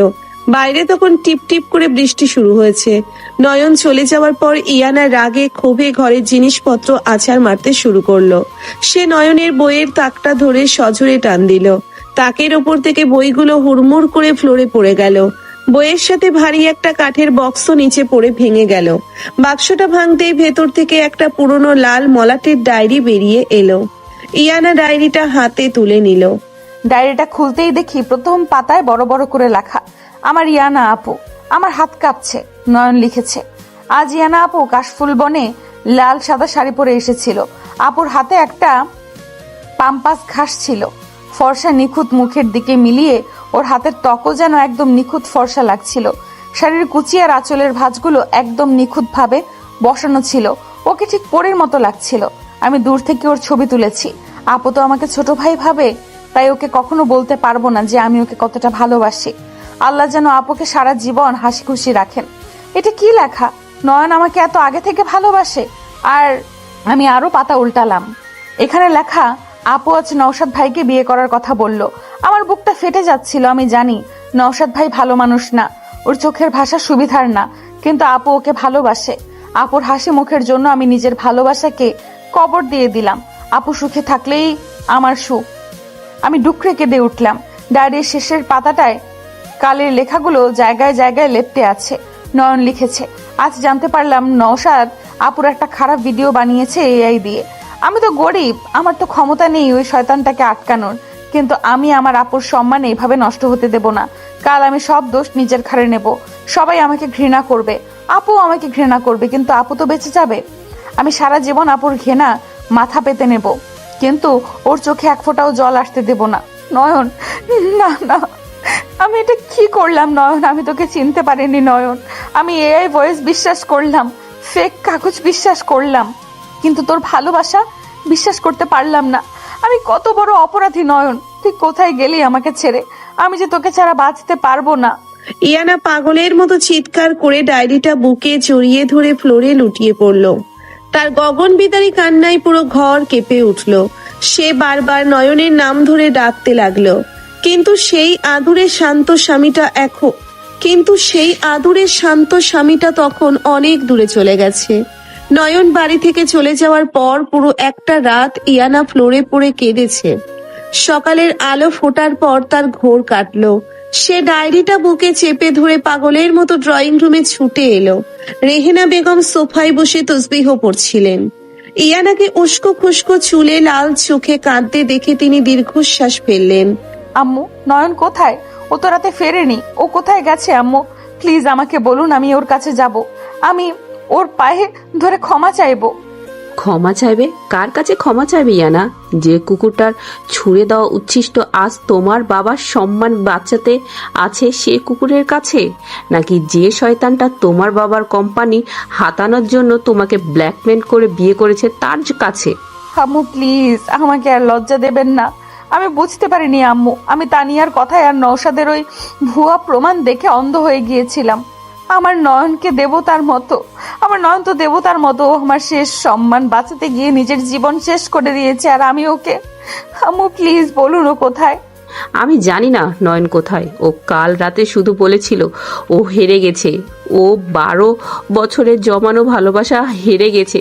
তুমি তো বড় ঘরের মেয়েই আনা, তুমি তো প্রমাণের ওপর ভিত্তি করে সম্পর্ক তৈরি করো।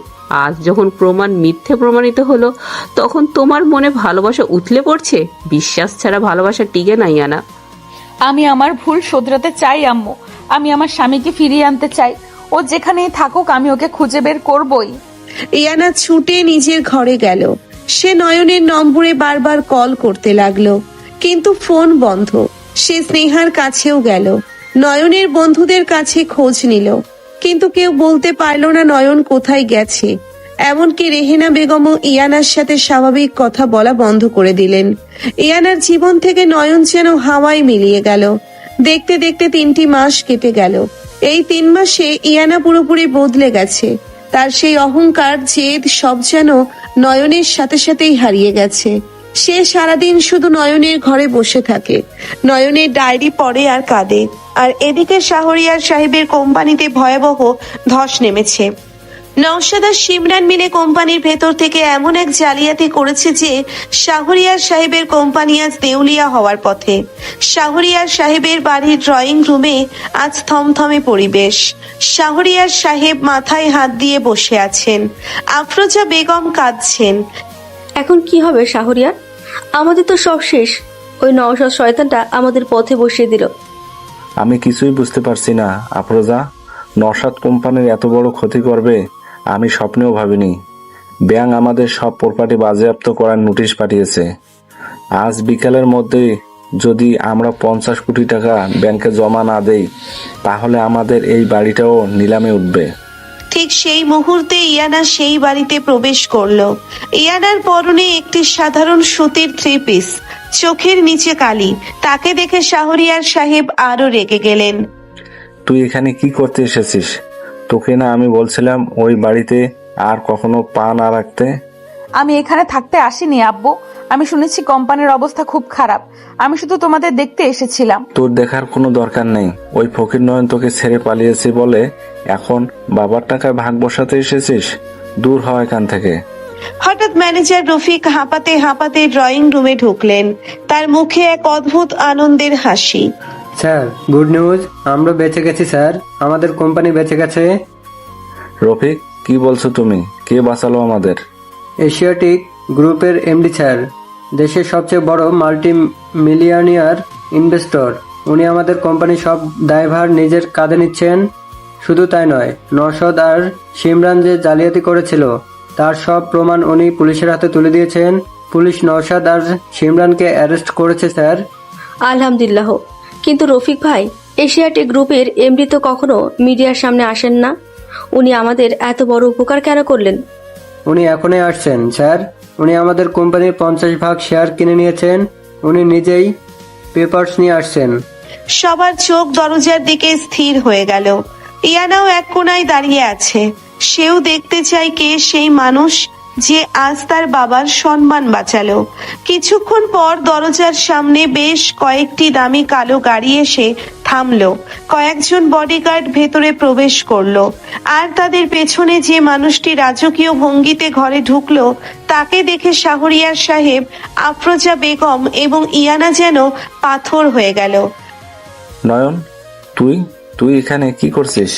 নয়নের পরনে আজ একটি অত্যন্ত দামি কালো থ্রি পিস স্যুট, চোখে রোদ চশমা, হাতের দামি ঘড়ি, আর তার হাতের রাজকীয় স্টাইল বলে দিচ্ছে সে আর সেই বস্তির সাধারণ ছেলে নয়। নয়নের পেছনে এশিয়াটিক গ্রুপের লিগ্যাল অ্যাডভাইজার দাঁড়িয়ে আছেন। নয়ন রোদ চশমা খুলে শাহরিয়ার সাহেবের দিকে শীতল দৃষ্টিতে তাকালো। আসসালামু আলাইকুম মিস্টার শাহরিয়ার, আমি নয়ন, এশিয়াটিক গ্রুপের ম্যানেজিং ডিরেক্টর এবং আপনার কোম্পানির নতুন 50% শেয়ার হোল্ডার। কি বলছিস তুই এসব? তুই ইয়ানার ছেলে? তুই তো সামান্য একটা কুকুর, তাই না মিসেস আফরোজা? হ্যাঁ, আমি জালালউদ্দিন আর রেহানা বেগমের ছোট ছেলে। আমার বাবা একসময় এই শহরের সবচেয়ে বড় ব্যবসায়ী ছিলেন, কিন্তু চক্রান্তের শিকার হয়ে তিনি সব হারান। আমার মা আমাকে আর আমার ভাইকে শিক্ষা দেওয়ার জন্য, টাকার আসল মর্ম বোঝানোর জন্য বস্তিতে সাধারণ মানুষের মতো বড় করেছেন, কিন্তু আমি আমার বাবার সাম্রাজ্য নিজের যোগ্যতায় আবার ফিরিয়ে এনেছি। তার মানে এই এশিয়াটিক গ্রুপে তুই আমাদের কোম্পানি বাঁচালি? আমি আপনাদের কোম্পানি বাঁচাইনি মিস্টার শাহরিয়ার, আমি শুধু একটা ইনভেস্টমেন্ট করেছি। আমি নওশাদকে আমি জেলে পাঠিয়েছি, কারণ সে শুধু আপনার সাথেই নয়, আমার স্ত্রী মানে মিস ইয়ানার সাথেও চরম নোংরামি করেছিল। আমি আমার অপমানের প্রতিশোধ নিয়েছি মাত্র। ইয়ানা এতক্ষণ বাকরুদ্ধ হয়ে নয়নের দিকে তাকিয়েছিল। তার নয়ন, তার সেই আদুরে আনরোম্যান্টিক স্বামীটা আজ এই শহরের সবচেয়ে ক্ষমতাবান মানুষ। ইয়ানা আর নিজেকে আটকে রাখতে পারলো না, সে দৌড়ে এসে নয়নের হাতটা ধরলো। নয়ন, তুমি ফিরে এসেছো। আমি জানতাম তুমি ঠিক ফিরে আসবে। আমাকে ক্ষমা করে দাও নয়ন, আমি তোমাকে চিনতে অনেক বড় ভুল করেছিলাম। নয়ন খুব শান্তভাবে ইয়ানার হাতটা ছাড়িয়ে নিল।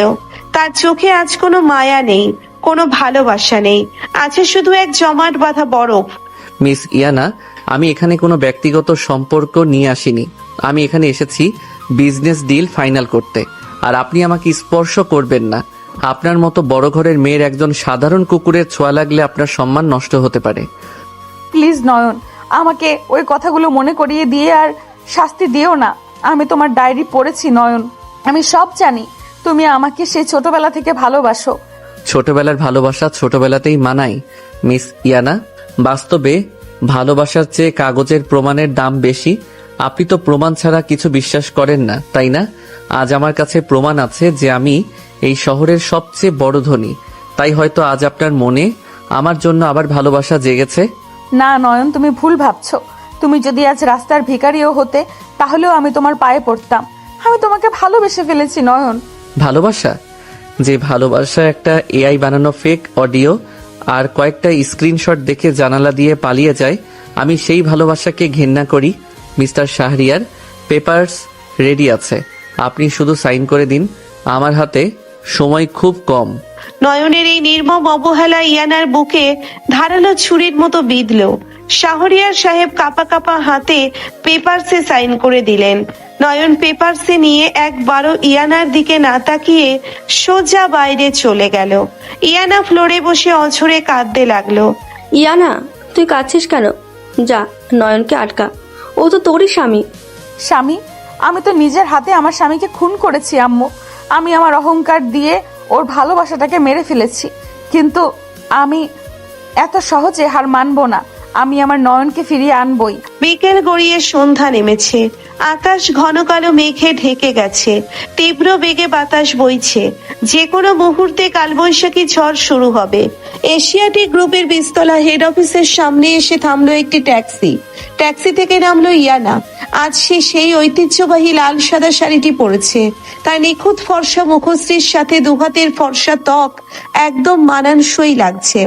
শাড়ির কচি আর আঁচল খুব যত্ন করে গোছানো। ঠিক এই শাড়িটা পরেই সে নয়নের সাথে বিয়ের পর প্রথম সকালে সেজেছিল।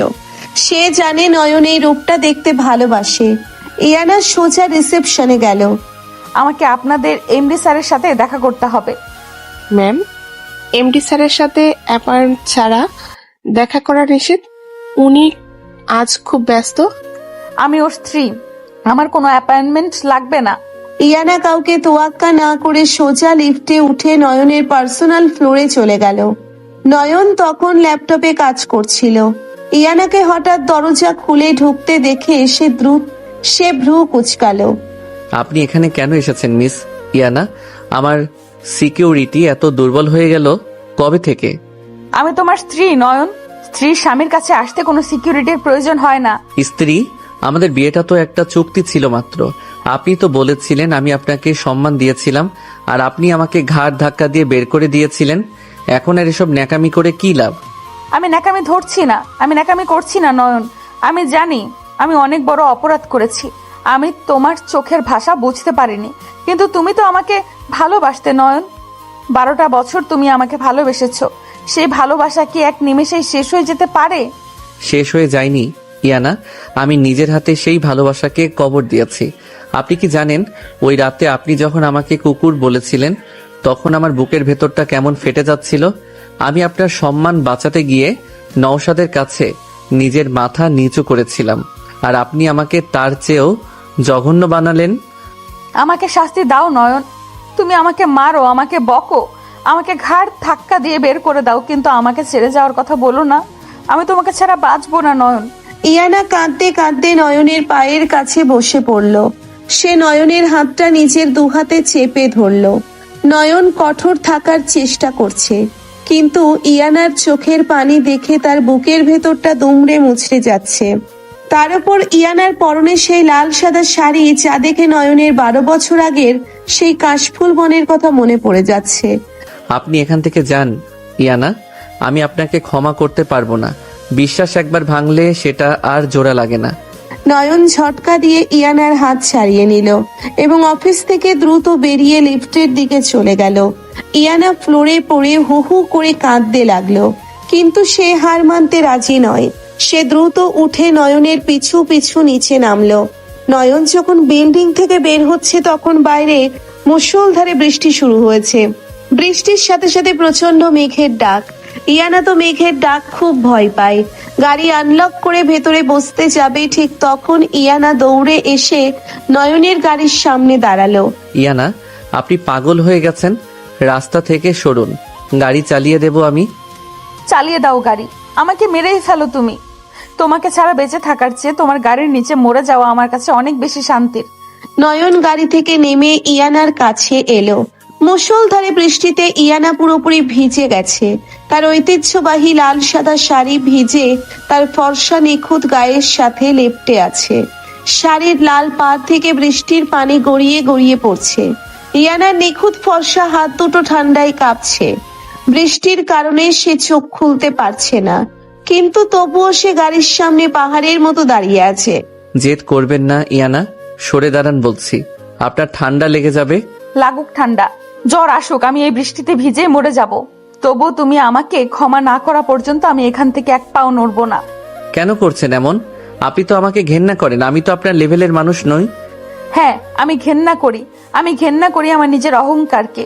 আমি ঘেন্না করি আমার সেই বোকা রূপটাকে, যে রূপটা তোমার নীরব ভালোবাসাকে বুঝতে পারেনি। নয়ন, তুমি তো বলেছিলে আমি তোমার দায়িত্ব। আমি মেঘের ডাকে ভয় পেলে তুমি তো আমাকে বুকে জড়িয়ে সারা রাত জেগে থাকতে। আজ এত জোরে বাজ পড়ছে, তোমার কি একটু কষ্ট হচ্ছে না আমাকে এইভাবে দেখতে? হঠাৎ বিকট শব্দে একটি বাজ পড়ল। ইয়ানা ভয়ে চিৎকার করে কানে হাত দিল। নয়ন আর নিজেকে ধরে রাখতে পারল না। তার সমস্ত রাগ, অভিমান, জেদ যেন ওই বৃষ্টির পানিতে ধুয়ে মুছে গেল।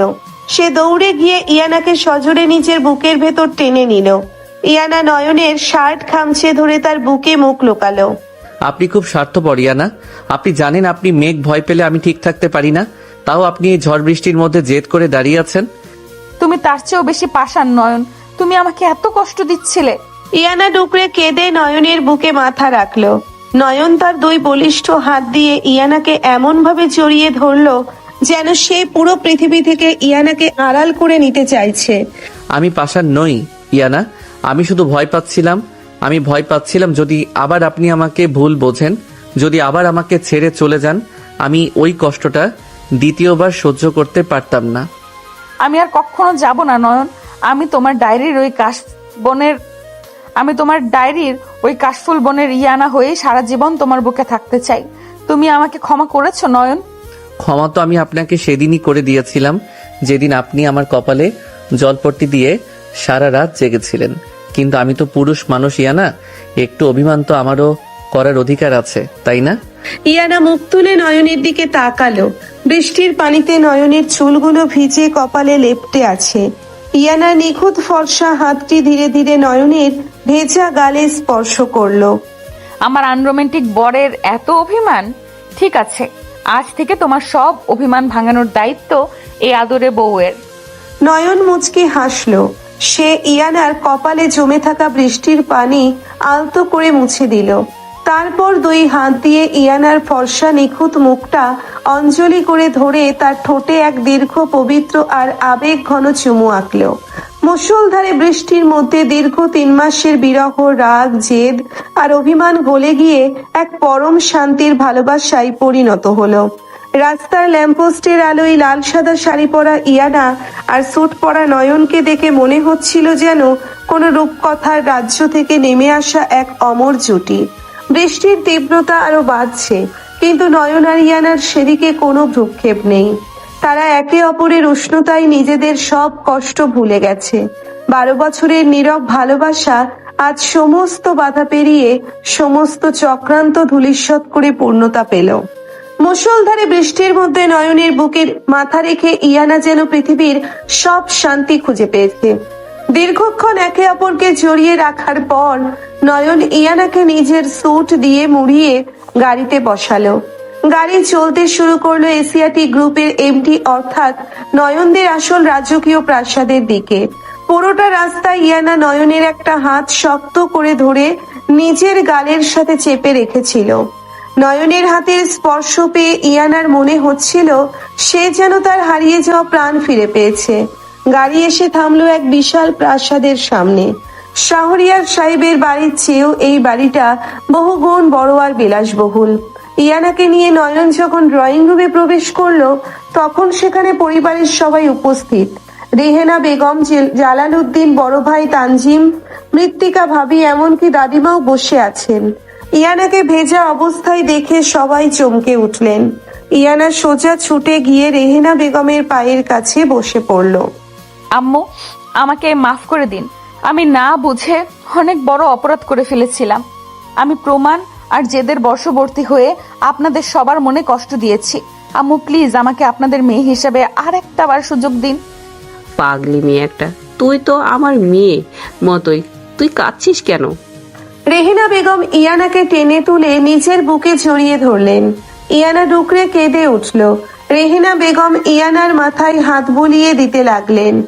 আমি তোকে সেই দিন ওই কথাগুলো বলেছিলাম কারণ আমি চেয়েছিলাম তোর ভেতর থেকে ওই বড় লোকের অহংকারটা পুরোপুরি মুছে যাক।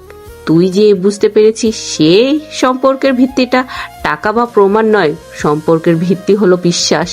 আমি জানতাম তুই আমার ছেলেকে ঠিকই ফিরিয়ে আনবি। এই ইয়ানা, তুমি এত বৃষ্টিতে ভিজছো কেন? এক্ষুনি জ্বর চলে আসবে তো। জলদি চলো আমার সাথে, গা মুছে ফ্রেশ হয়ে নেবে। নয়ন, তুইও যা।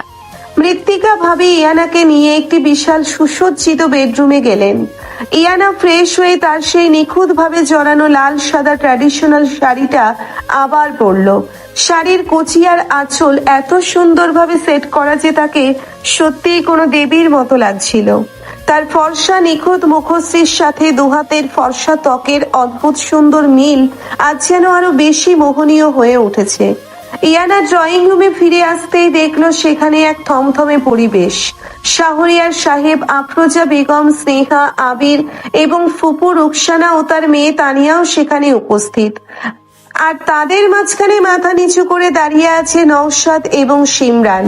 তাদের পাশে দাঁড়িয়ে আছেন ইন্সপেক্টর শফিক। খালু, আপনারা সবাই বসুন। আজ আমি আপনাদের সবাইকে এখানে ডেকেছি কিছু সত্য চিরতরে পরিষ্কার করার জন্য। ইন্সপেক্টর শফিক, ওদের দুজনকে সামনে নিয়ে আসুন। ইন্সপেক্টর শফিক নওশাদ আর সিমরানকে ধাক্কা দিয়ে সামনে আনলেন। নওশাদের মুখে ভয়ের ছাপ স্পষ্ট। নয়ন, এই শয়তানগুলো তো আমার কোম্পানি ধ্বংস করে দিয়েছিল। এদের তো জেলে থাকার কথা, এখানে কেন এনেছো? কারণ এদের আসল শাস্তি এখনো বাকি খালু। নওশাদ শুধু আপনার কোম্পানির টাকাই চুরি করেনি, সে ইয়ানার সাথেও চরম নোংরামি করেছিল। আর সেই নোংরামিতে ওকে সাহায্য করেছিল এই বাড়িরই একজন। নয়নের কথা শুনে সবাই একে অপরের মুখ চাওয়াচাই করতে লাগলো। তানিয়া এবং রুকসানা ফুপুর মুখ ভয়ে ফ্যাকাশে হয়ে গেল। কে সে নয়ন? কে আমাদের এত বড় ক্ষতি করতে চেয়েছিল? তানিয়া, তুই সামনে আয়। নয়নের গম্ভীর কণ্ঠ শুনে তানিয়া কাঁপতে কাঁপতে সামনে এসে দাঁড়ালো। ভাইয়া, আমি কিছু করিনি। চুপ করবি তুই?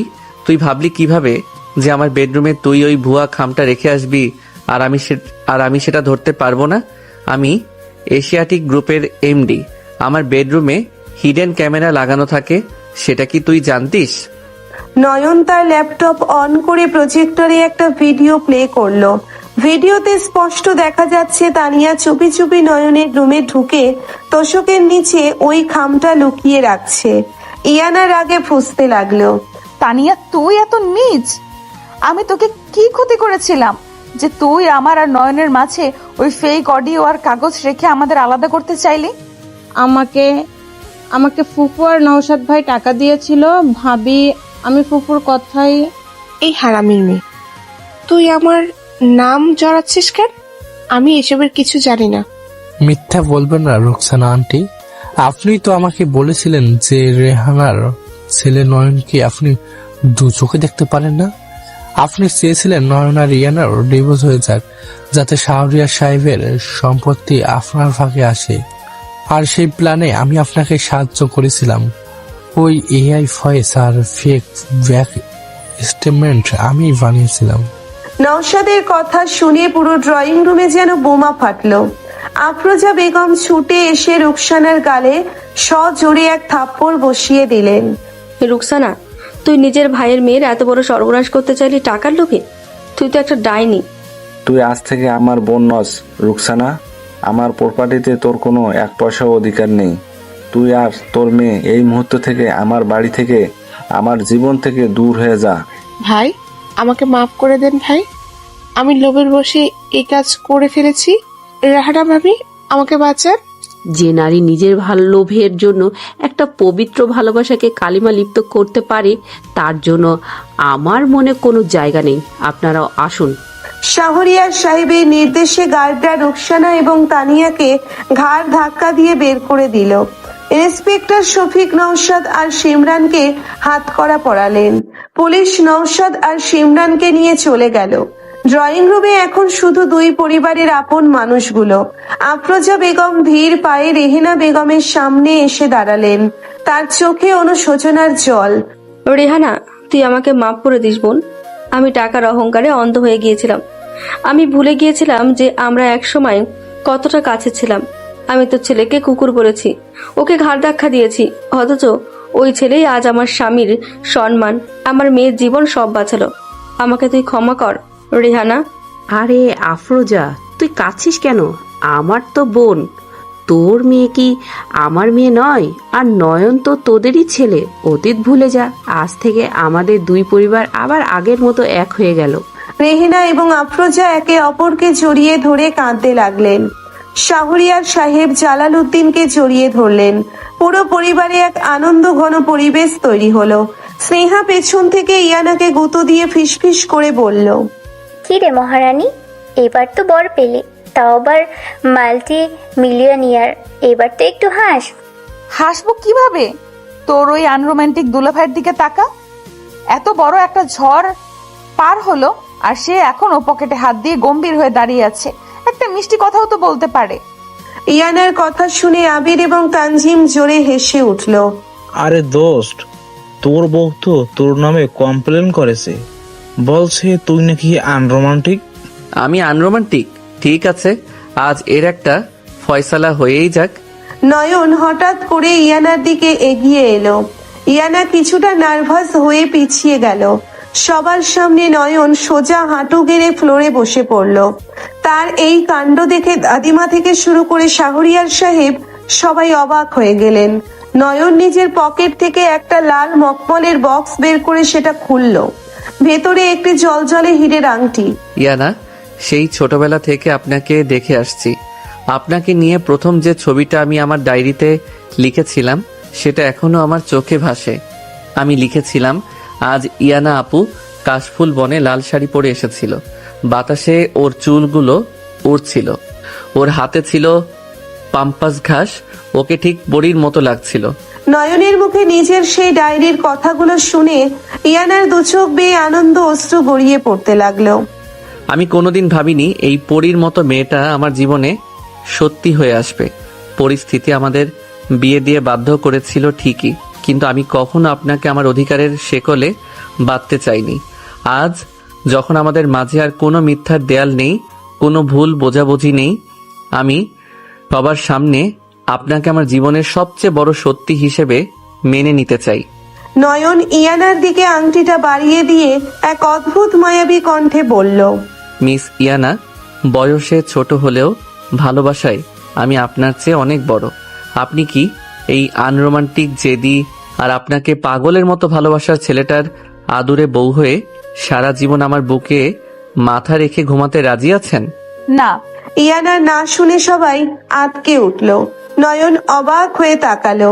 ইয়ানা ঠোঁট টিপে হেসে চোখের জল মুছে ফেলল।